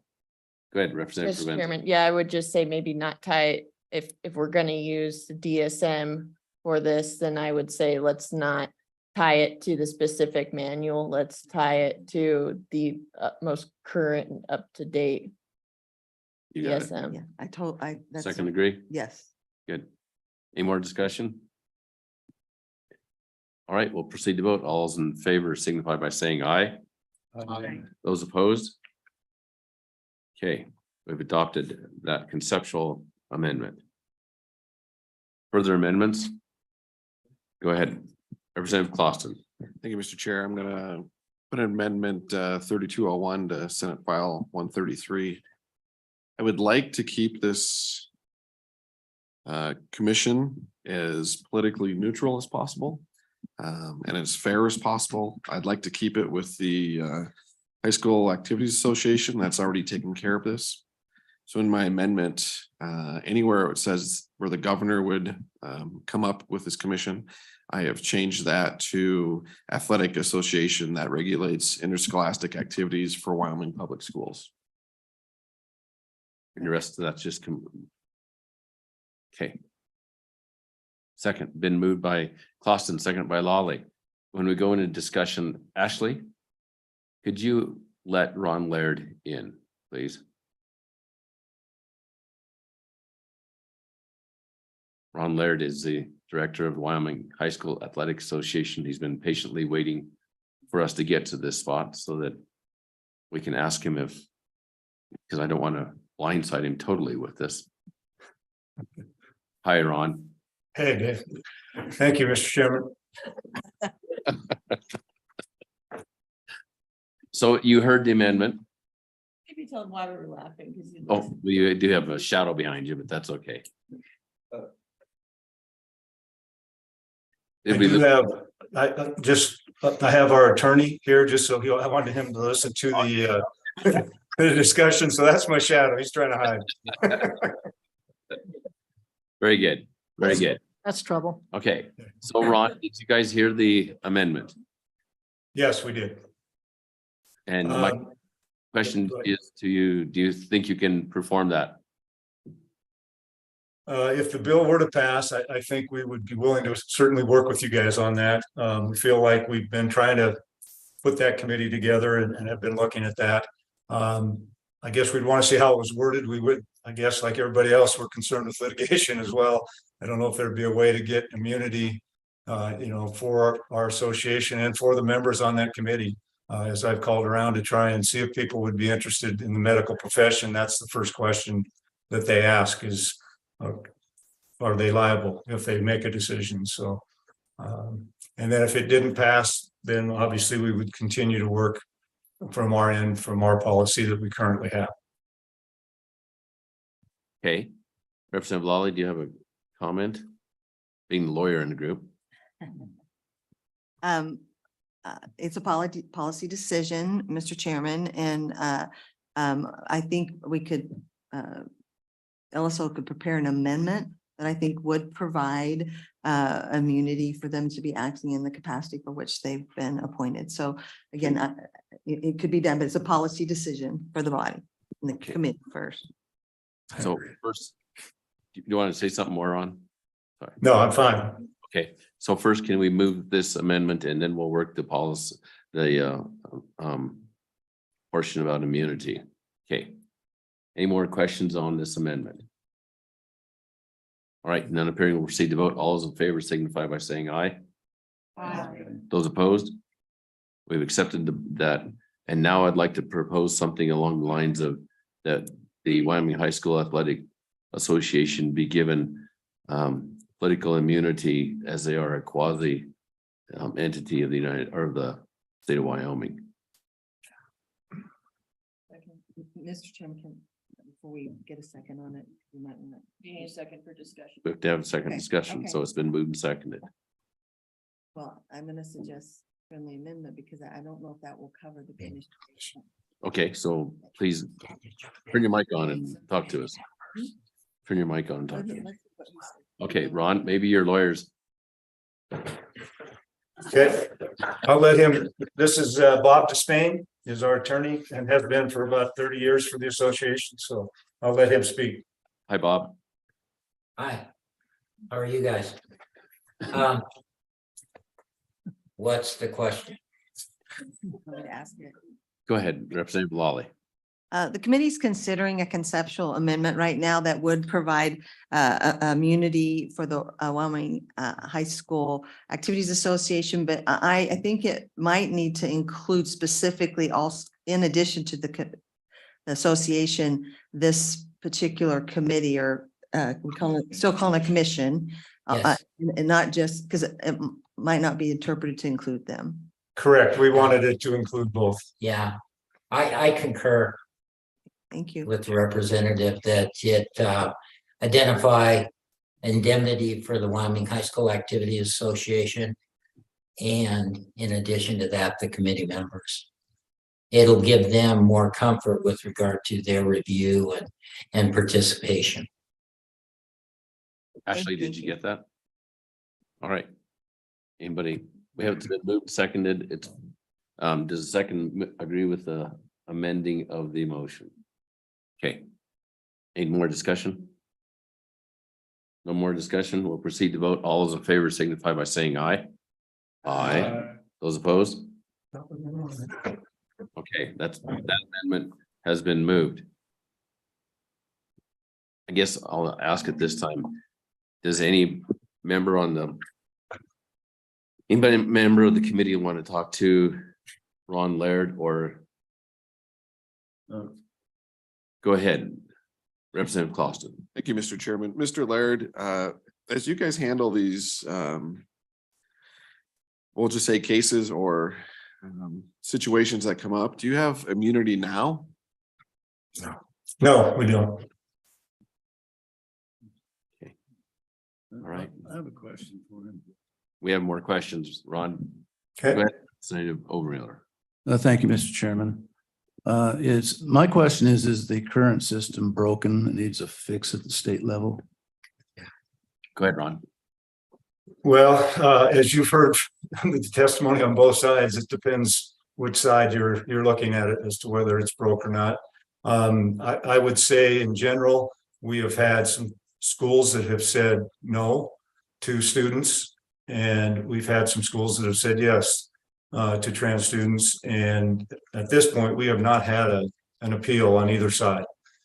So I can't really tell you if the appeal part of that has worked or hasn't worked, because we've not had an appeal at this point. So Ron, can you tell us what the appeal process would be, what it would look like? Yeah, we would grab my handbook here.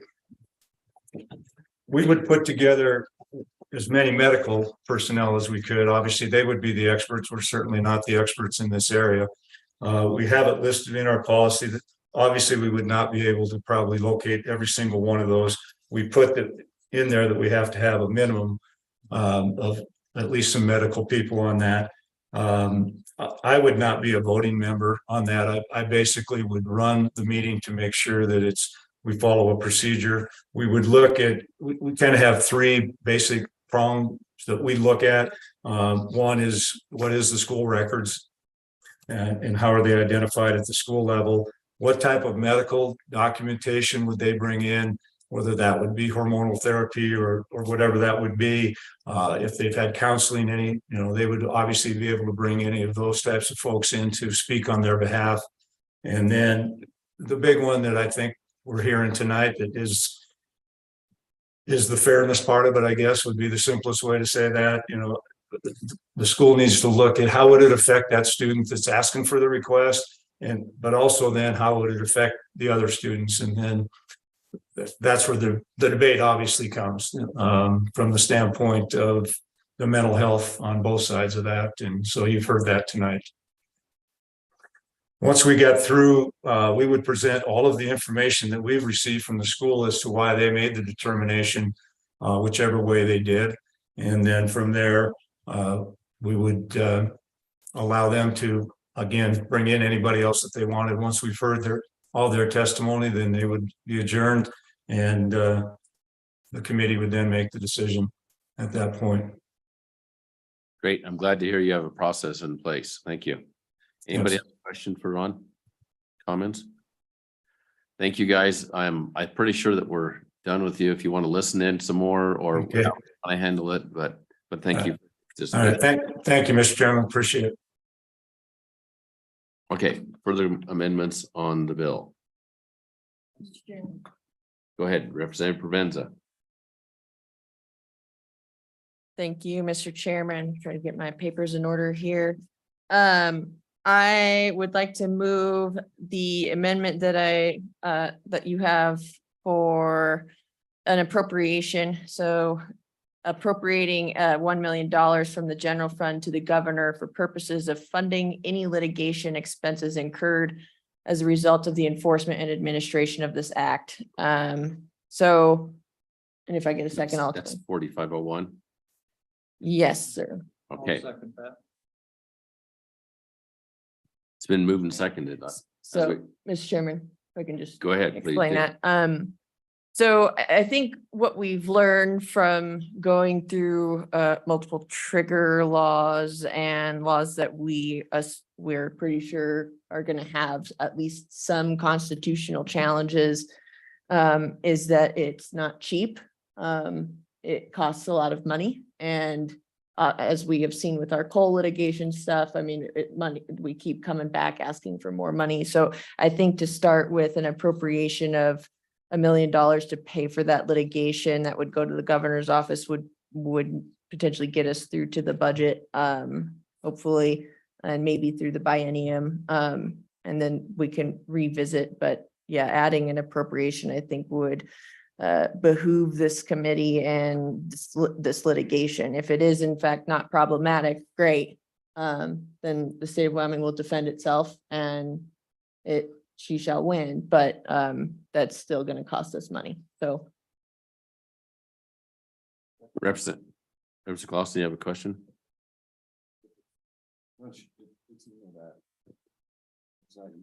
Go back to the general fund, so. Okay. Been moved and seconded. Anybody else have any more comments or questions? If not, we'll proceed to vote on the amendment. All those in favor signify by saying aye. Aye. Those opposed? We've accepted that amendment. Representative Provenza, please go ahead. Are you sick of me yet, Mr. Chairman? So I would also then like to move 4502 as an amendment. What this does is changes the not just all school, but high school. So looking at grades 9 through 12, it does it throughout the bill so that we're not inserting ourselves into younger kids. Been moved and seconded. Everybody understand the amendment? Representative Schuler, do you have this one? That's right. Senator Schuler. Yes, thank you. I'm fine to be a representative too, but yeah, Chairman Northrop, I think there might be some issues with, it would be nice to maybe move it down to junior high or middle school, because we do see some students starting to go through puberty then, even then. And actually, when I first had my first, constituents that came to me, it was because of some junior high athletes in another state that were kind of overtaking the girls, and it was in track actually. So I don't know that we need K through 12, but I wonder if you would be comfortable with 6 through 12. Go ahead, Representative Provenza. Thank you, Mr. Chairman. Just to give you some background on why I brought this, I mean, I think part of the discussion is this, that we heard from folks who are concerned about this issue is that we're looking at competitiveness and ability to get scholarships. And so for that reason, I think it makes perfect sense to limit it to this. And I think it also, kind of gives younger trans students the opportunity to continue to be kids and not have to report themselves. I would also add that the Wyoming High School Athletic Association is high school, so. Any other comments or questions on the amendment? It was moved by Provenza, seconded by whom? Oh, yes, Overmiller, I'm sorry. None appearing, will proceed to vote. All those in favor signify by saying aye. Aye. Aye. Opposed? No. 2 noes, 7 ayes. That amendment's been adopted. Represent. Yeah, gotta give my lips a chance to get caught up. Representative Provenza, you have a further amendment?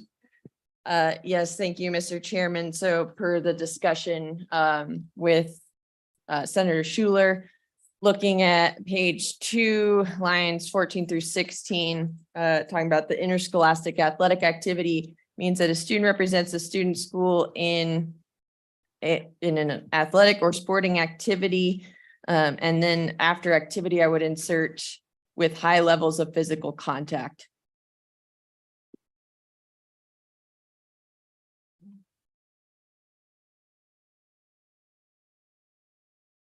Anybody want to second it? All right, that amendment dies for lack of second. Representative Provenza.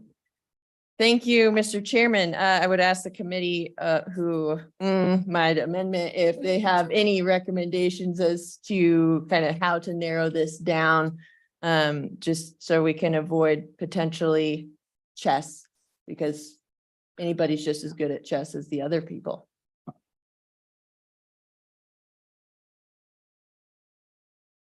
I've never heard of chess as being referred to as a sporting. It's a more of an academic kind of activity, but I could be wrong about that. But It's a sport.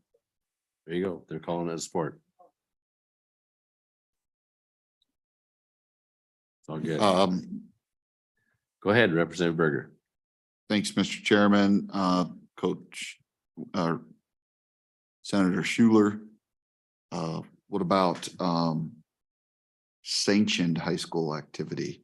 But then there's sanctioned, what about, then you throw in speech and debate, but what about sanctioned high school activity? Or do we want to go specific and say the sport? Mr. Chairman, would you like me to? Please do. Yeah, Senator Schuler. respond to that? Representative Berger, yeah, I think that might be a better catch actually on that. If you want to narrow it down, I would say sanctioned sports under the auspices of the WHSAA. Sanctioned If we're just going to physical. go 9 through 12, that would be a pretty good catch, I think. Sanctioned sports activities under the auspices of the WHSAA. Okay.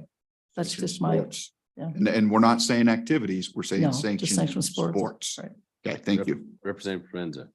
Thank you, Mr. Chairman. I mean, I don't think that the word sports really does what we need here. I think, I mean, potentially, arguably, if you would like to point to me some specific literature that indicates that we will never include any of these other activities, great. But I would say, maybe to be amenable to the committee, what if we just have with that includes physical contact?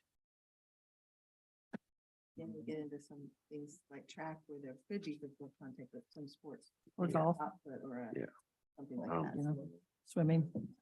So Representative Provenza, how about if we do something conceptual along that lines and work with LSO and try to find something that would be amenable to everybody? Because for example. Go ahead, Representative Lawley. Mr. Chairman, thank you, Mr. Chairman. Like somebody mentioned speech and debate. I mean, I did speech and debate all through high school and we would have never called it a sport. I mean, it's an activity, but it's not a sport. So I mean, it's this idea of, I don't know what hairs we're trying to split, but that would be helpful to me to know what, because we can just redefine everything as a sport, but I don't think anybody intends to do that. So that's why I'm struggling with it. That's why I wanted to go to a conceptual style amendment so that we can work this out and not be here Yeah. till 10 o'clock tonight trying to work this out.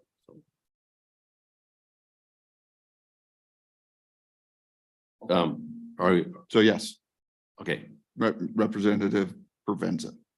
go ahead. I'm on the Wyoming High School Activities Association website.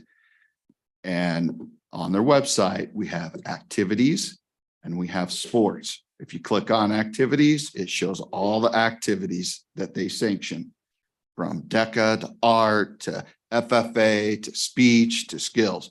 If you click on sports, it says basketball, cross country, football, golf, indoor track, alpine skiing, Nordic ski. These are the sanctioned sports. Read them all, please.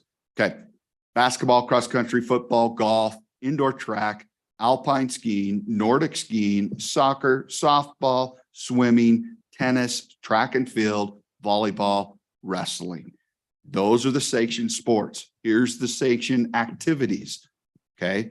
All state music, art, DECA, FBLA, FCCLA, FFA, journalism, marching band, music, skills, USA, speech, spirit groups.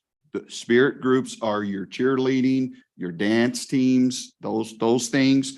We have student council and thespian festival are the activities. So yes, they are written, and that's why I concur. I would, if we just say interscholastic sports, how do we want to word it? Coach Schuler, will you please word it? Because this is where it's written, right? Go ahead, Representative. Mr. Chairman, yeah, I don't mind him calling me Coach Schuler. I've been called worse. No, it's really okay. Coach. Yeah, we may have coached together back in the day. No, I think, you know, if you want to narrow it, then you could say represents the school, the student school in a WHSA athletic or sporting activity, Sanctioned. sanctioned activity. Yeah, Sanctioned that would take care of it. If Ashley, did you get that?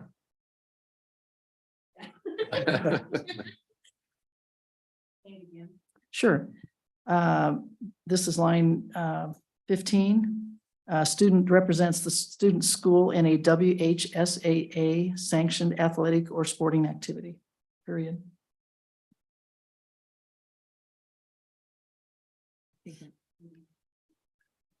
WHSAA, Wyoming High School Activities Association, sanctioned.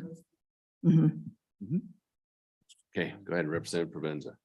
Thank you, Mr. Chairman. I guess my concern with that is, I heard cheerleading, dance. I think we heard from a woman here today that has done dance, and is she a threat? I mean, is she gonna hurt anybody? No. And if this is about fairness and about safety, I don't see how that applies.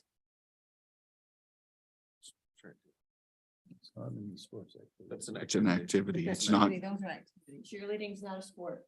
nope, it's Not an a activity. not a sanctioned sport. Not a sanctioned sport. It's just an activity. It's just an. They compete. Well, we're defining it according to their statute of what's a sanctioned activity, and cheerleading isn't on there, Yep, or a dance, they're activities. they're activities. They're activities. Mr. Chairman, I understand that. I'm pointing out that there might be issues with this amendment as well. That's all. And brings me back to, when we go back to LSO and try to get something conceptual that will satisfy everybody and work with the bringer of the bill to do this portion so that, once again, I'm good with that. And you're good with that? Taking it. All right, I'm gonna put both of you on it then, and along with Representative Lawley and Senator Schuler. And the four of you go hammer that out tomorrow. Absolutely happy to do that, Chairman. All right, all those in favor of that amendment? Mr. Chairman, Oh, real quick, Tanya has advised me that a lot of this is a policy decision. So she will need clear direction on where to go with it prior to drafting, just so you're aware. good, good. Glad to hear it. So you guys, Well, that's, I'll just say that's why I believe what Senator Schuler recommended gives us the policy and it, we can't chase possible changes if they, I think that's what I believe maybe Representative Friends is worried about, is that maybe something slides from an activity to a sport and we can't really chase that, but for now, it's a definitive group of activities and it's not any of the ones you mentioned. So, you know, I think that is the policy. we do have to draw a line somewhere. Yeah, exactly. And maybe. And Go ahead, Representative Berger. well, maybe then the WHSAA will have to maybe change their rules of what they define as true activities and true sports. Oh, We'll we'll worry about worry ourselves about that before we later? go to them. Yeah, 'cause I think Okay. it's clear. Let's keep it in house. So. Everybody good with that? Everybody understand what we're doing? Okay, all those in favor signify by saying aye. Those opposed? Opposed? All right. That amendment also has been adopted. Representative Provenza. Thank you, Mr. Chairman. So back to on page 12, line 7. We have the Athletic Association shall notify the commission. Oh, wait, maybe I'm trying to find where we put in that they have to pay for the 14 part. okay, thank you. Bottom. Thank you. I have a lot of notes in here. I'm losing track of my notes. So page 14, line 19, it says the commission may offer the student a voucher to cover. I would strike may offer the student a voucher to and insert the commission shall cover the cost. Been moved and seconded. Any discussion? Diana, did you get that? Ashley, did you get it? Okay. All those in favor signify by saying aye. Aye. Opposed? Okay. Further amendments.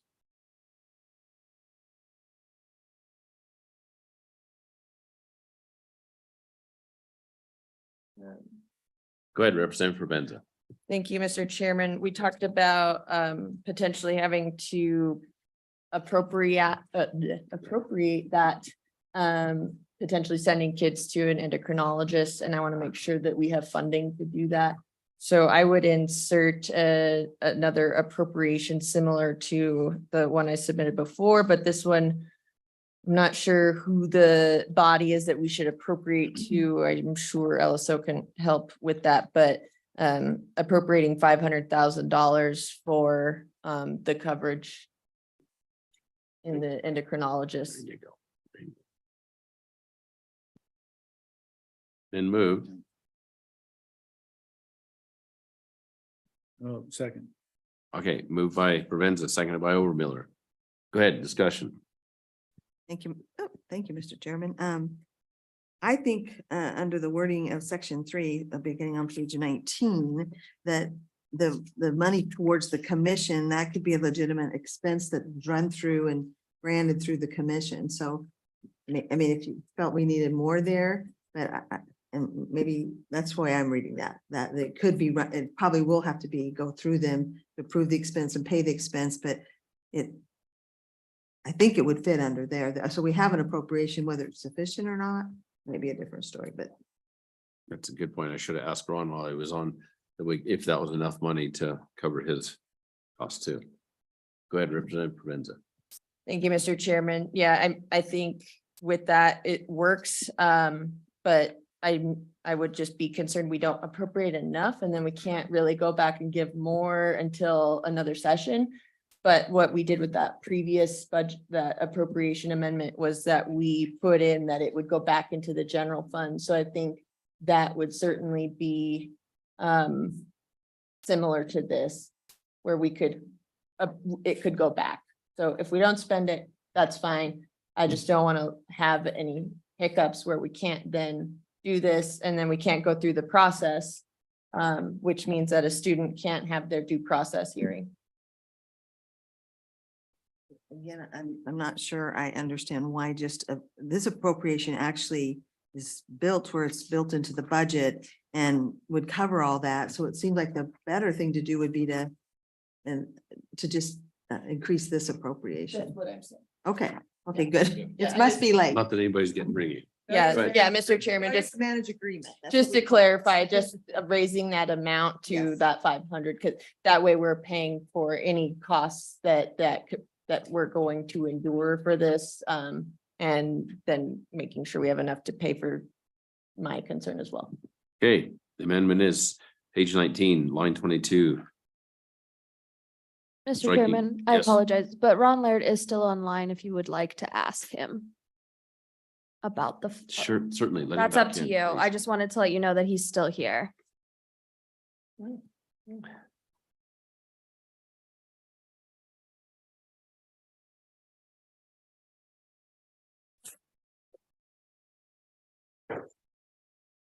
Hi, Hey. Ron. So we're, Hey. you've heard the discussion so far. Would you like to comment on if enough money in this to be able to make everything work on your end? Yeah, I don't know what that amount really would be, Dave. That obviously would be more for you guys as far as how you handle that when it goes back and forth. I was thinking on the last amendment that you were speaking to, my recommendation would be to get rid of the word activity. I think that's creating the confusion and just state interscholastic sports that are sanctioned interscholastic sports, because we do define that. Now, there'll be people that will argue over cheerleading being a sport or an activity, but we classify it as an activity. There's differences and it's co-ed in some of those areas. Esports, I know was brought up earlier, even though it has the word sports in it. We don't have esports that we sanction, but if we did, we would sanction that as an activity. So that was just one recommendation that I would make on that might help simplify that for you. Representative Lawley, did you get that? I'm trying to find the page. So. We're making sure we get it wrote down. Ron, could you repeat it one more time? I would just stay away from the word activity and say interscholastic sports, the sanctioned interscholastic sports. There you go. Sure. Yeah, I was gonna say that. We were looking, I think it's. And Mr. Berger went through those sports that we do sanction, so So Okay. and you're saying, say again, sorry. Turn your mic on, please. Go ahead, Representative Lawley. Thank you, Mr. Chairman. Mr. Laird, could you go back over? We're on page 2. I don't know if you have the bill, but you were saying. I do. A school, so we're on page 2, the interscholastic athletic activity definition means. So I would get rid of the term activity and make it interscholastic sanctioned sport.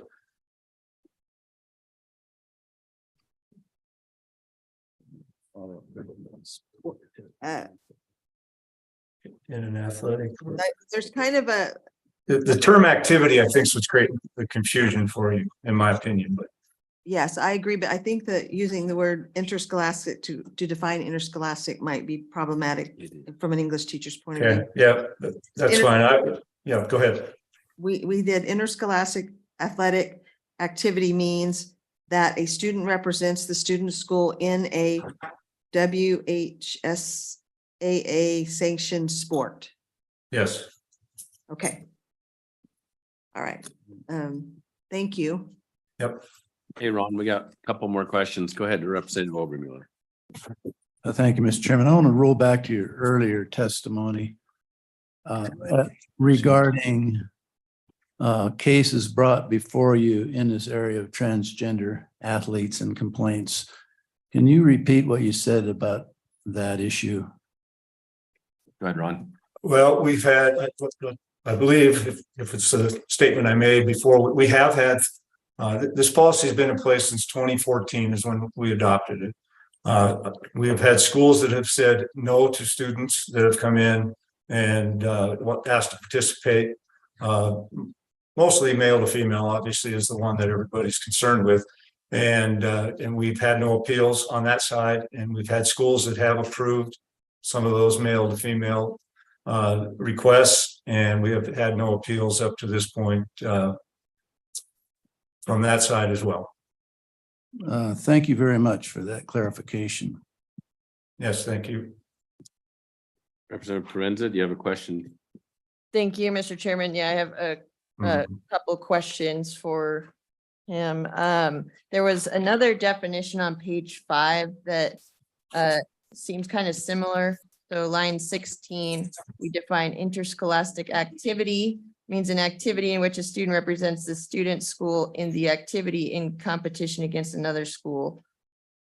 So I'm trying to, I probably need to go through the bill and see if we just need to strike, if we can just strike it, but.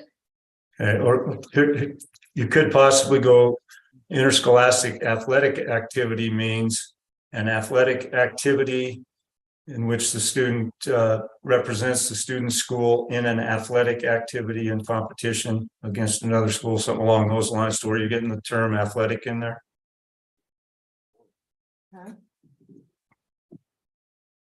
Or even make it just. Representative Costa, turn your mic on. Since we've already made a distinction between activity and sport, I think wherever it says interscholastic activity, we just change that to scholastic sport. Yes, that would make sense. Be a conforming, yep. Okay.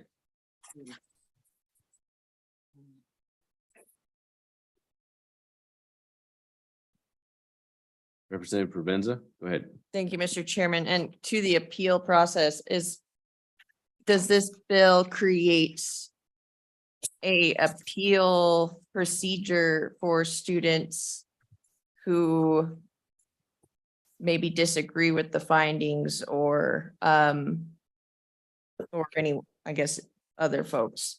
Is there an appeal through this? Because it sounds like you have an appeal process and your procedures. Correct. Because we do start at the local level, that would be the decision that would be appealed to us. And I guess that's a question I would, when I said I would like to see how it's worded once you finalize this, if it were to pass, our appeals committee would be the final say. There is not another appeal after that. And so that would be something in this, the way I'm at least reading the bill, is this commission would make the final decision, and that would be the final decision. But I guess that's a question we would ask, how that looks from your end.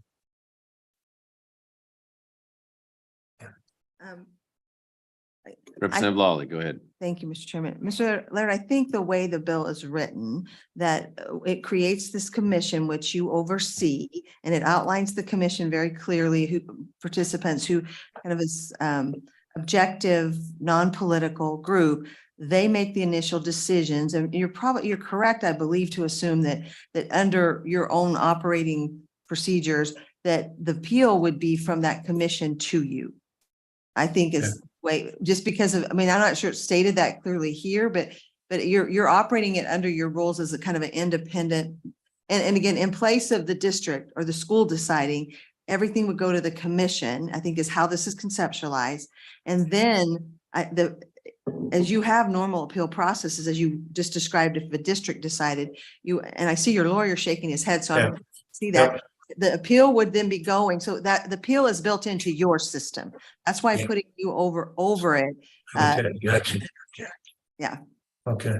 And one of the goals is to not put these districts. So they're still the committee. So, okay. Yeah. Is it okay if Bob speaks? Sure.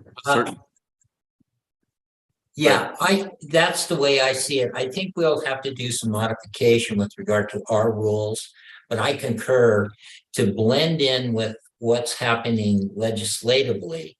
What we would do would be to create the commission, have it in place so that if this issue comes, then it's automatically going to go there for consideration. And then at that point in time, we'll go ahead and oversee that process. And the initial appeal then can come to our board if that works for the legislation or the legislature. And then we can go ahead and dovetail what we have now with some alterations so it corresponds with what you're doing legislatively. Thank you. Great. Thank you. Thank you. One more question, Representative Overmill. Thank you, Mr. Chairman. So you've heard all the testimony for and against this bill. Do things come to mind through this testimony that could enhance the system that exists now to avoid a state overlay on this? Go ahead, sir. Well, we've had a lot of discussion on this as a board, because our board, the WHSA board, is not experts in this area either. We've had parent groups come and speak to our board, asking us to change the policy, and we've looked at options, but we really have not made any amendments at this point, and so it's still, I guess, in the discussion stage. And so that's why the policy has stayed as is. Thank you very much. All right. Representative. Thank you, Mr. Chairman. Bob, I hate to keep you all here. Yeah. Are also hungry. I'm wondering, so on page 12 of the bill, we have this where the student shall notify the athletic association. And I have questions about HIPAA violations. Is this potentially problematic with the student's right to healthcare privacy? I'll give you a second to think about that, Bob. I'm thinking. I actually, again, as I was talking about alterations with regard to what we do, it seems to me that if we have, if the legislation as it's proceeding goes forward and we make modification with regard to what we're doing, then the circumstances of an issue coming forward the student will have to, if they want to participate, they would have to come forward and request that opportunity. So I don't know that that would create a HIPAA issue. It would just be empowering that student to go ahead and move forward with regard to their opportunities. That's right. I think it's right. Is that confusing? Okay. Good job. Thank you. Okay. Committee, do you have further questions for the gentleman? No. All right, then you, though. we're back on the bill. Mr. And- Chairman, Thank we have you. an amendment on the table right now. Hmm? You have an amendment on the table right now. You moved and Yes. seconded Representative Provenza's funding amendment. Funding amendment. Because I didn't get the number that was.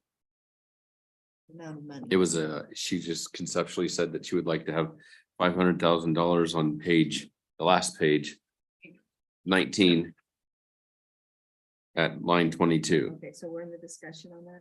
I just feel that's a little over much because that provision has a biennium request in it. So literally we could be looking at it next session. So in terms of, I'm in favor of an increase, but maybe not that amount, but. Go ahead, Representative Provenza. I would accept a friendly amendment to $100,000. Yes. Yes. Okay. So the second agrees? Yeah. Okay. Okay, so the amendment's been changed to $100,000 on page 19, line 20, I believe it's 22. Okay, all those in favor signify by saying aye. Aye. Opposed? That amendment's been adopted. Are we done? Yes. We made it to the back page. Move the question. Call for question. I'd like to make a statement. Go ahead. Anybody wanted to have a discussion, please go ahead. Representative Overmiller first. So, this, the testimony of the children here made a difference in the way I see this, because when you have to look at somebody that close and decide on a student by student basis, that changes how you deal with it than using a hammer and sickle from the level of the state, where we don't have to look at the students that this affects. So I think if there's anything that deserves a local solution, it's this one. So I will be a no vote. Anybody else? Go ahead, Representative Berger. Thanks, Mr. Chairman. As a coach, as a representative of my district, we've been talking about this for many years, and this is not easy. And we needed guidance. We've gone to our school board members, we've gone to our ADs, we've gone to our principals, we've gone to our community, we've gone to our parents, and we've asked for guidance, and we always hit a wall. And I do believe that guidance can come from the legislature. I saw it right here and working in this bill. And that's why I think this bill right now is the right bill. There's the guidance piece. Now, as a coach, I can look towards guidance and I can point people in the right direction.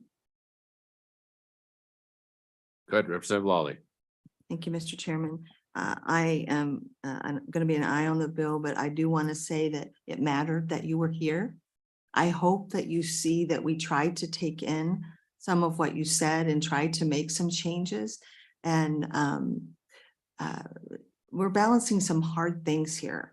It is a balance. I was in high school when Title IX passed, and I was never athletic. I would have never played a sport. I didn't do intramural sports because I was terrible at it. I was in speech and debate and other things, and that's where I found my satisfaction. I'm not saying that's for everybody, but my point is I had friends that very much mattered to their future. They got college scholarships because of Title IX. So balancing these interests is hard, and I'm not going to pretend it's not.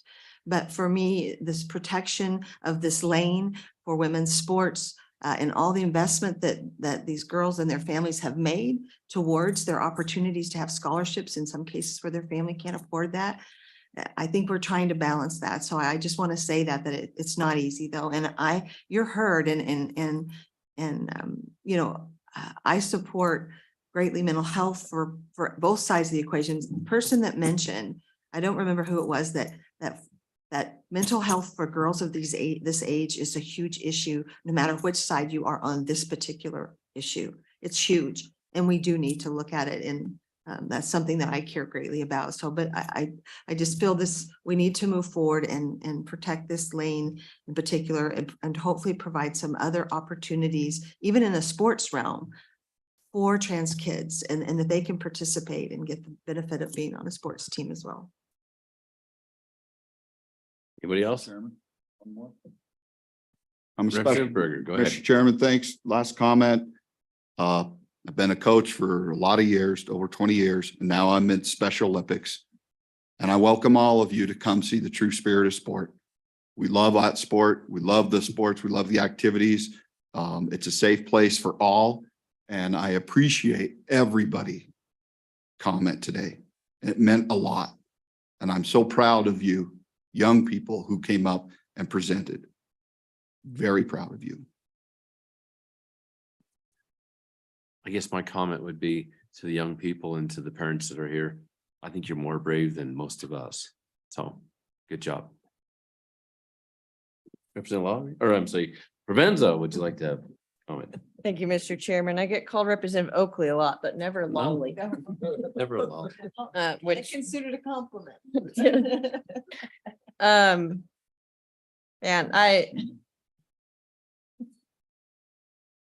I want to, thank the committee for being willing and to hear my amendments. I want to say we brought 10 amendments. 4 friendly amendments to those 10 amendments. If I've ever seen a bill not ready for prime time, it's this one. And I know that the bringer has done a lot of work and has tried to work with folks on all sides. So that's not to say anything about you, Senator Schuler. I know that you put in time on this. And I mean, aside from that, I struggle with a lot of just the concept of this. In my doctorate degree program and in my undergrad, I took courses on things related to this issue. One of which was psychology of prejudice. And I learned that there's great evidence that in areas where stereotypes of women as weak or physically inferior to men just don't exist. It's often the Northern Pacific Island areas. The gender differences in those folks are often not present. They have strength competitions. Women win. So I think what we have here is a product of ideas about how we view women and how we view queer folks. And I don't think that it's scientific. I don't think that it is based in what is the most sound decision based on evidence. And it's also unconstitutional. We still have a ban in this bill. We are still going to get sued. And the amendment that we put in earlier that was based on language from Pennsylvania, I unfortunately found out that that bill didn't pass. It was vetoed by its governor. And so, and I also see aggrieved children here today that want their friends to play, folks here who have played and have been welcomed in their communities. And I don't see or hear from youth that have said, this isn't fair. I've been aggrieved by the process. Heard from parents. I've heard from grandparents. But students in this room that sit next to students that are trans want their friends to play sports. And I have constituents in my district who have died by suicide who are trans. And I am horrified to bring this bill out on the floor because of the conversations that will happen.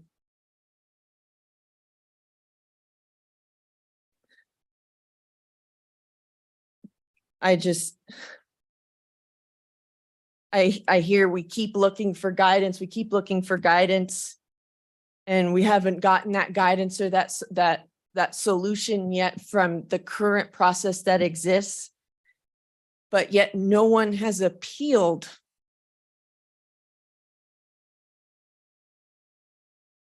Is it broken if it's not appealed?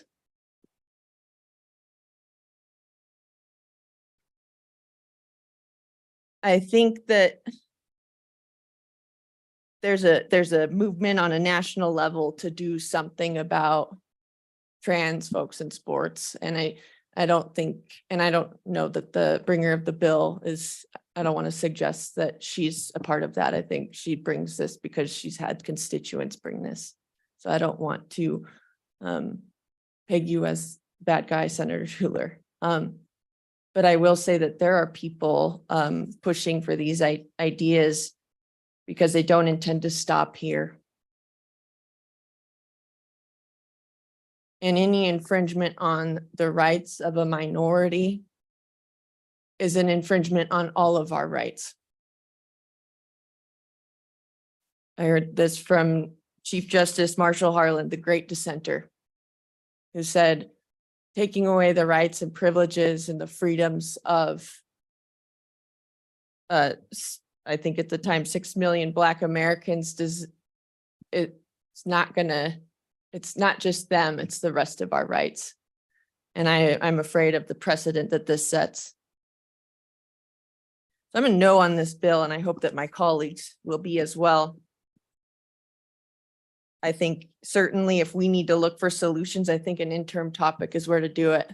A bill that has 10 amendments in committee and 4 friendly amendments to those 10 amendments is a bill that probably hasn't been able to look through all of the consequences and deserves more time and consideration from everybody in the state invested in this. And so I'm a no on that, on this bill for those reasons. Thank you, Mr. Chairman, for allowing me the time. Thank you, Representative Provenza. Anybody else? Go ahead, Representative Clauston. Thank you, Mr. Chairman. I'm really thankful that this bill came to this committee. I mean, I don't think a lot of people have no idea how much time has been put in behind the scenes to try to make this better, and everyone who's been talked to. And I don't think any other committee, probably in either chamber, would work this bill this hard and have a champion like we do here. So I just want to thank everybody for their hard work and their consideration, and not just passing this through. I mean, this has been a heartfelt thing for everybody. Well, I certainly agree with you, Representative. Myself, I picked it up and worked on it for a week before I went to Representative Lawley and said, as a lawyer, help me, tell me what to do. And so, thank you, Representative Lawley. Anybody else? Question being called, or proceed to vote. Representative Allred, No. Representative Andrew, Aye. Representative Berger, Aye. Representative Brown has submitted an absentee vote of no. Representative Clauston, Aye. Representative Lawley, Aye. Representative Overmuller, No. Representative Provenza, No. Chairman Northrup. Yeah, I was keeping track. And Aye. that's 5 ayes and 4 noes. You're done.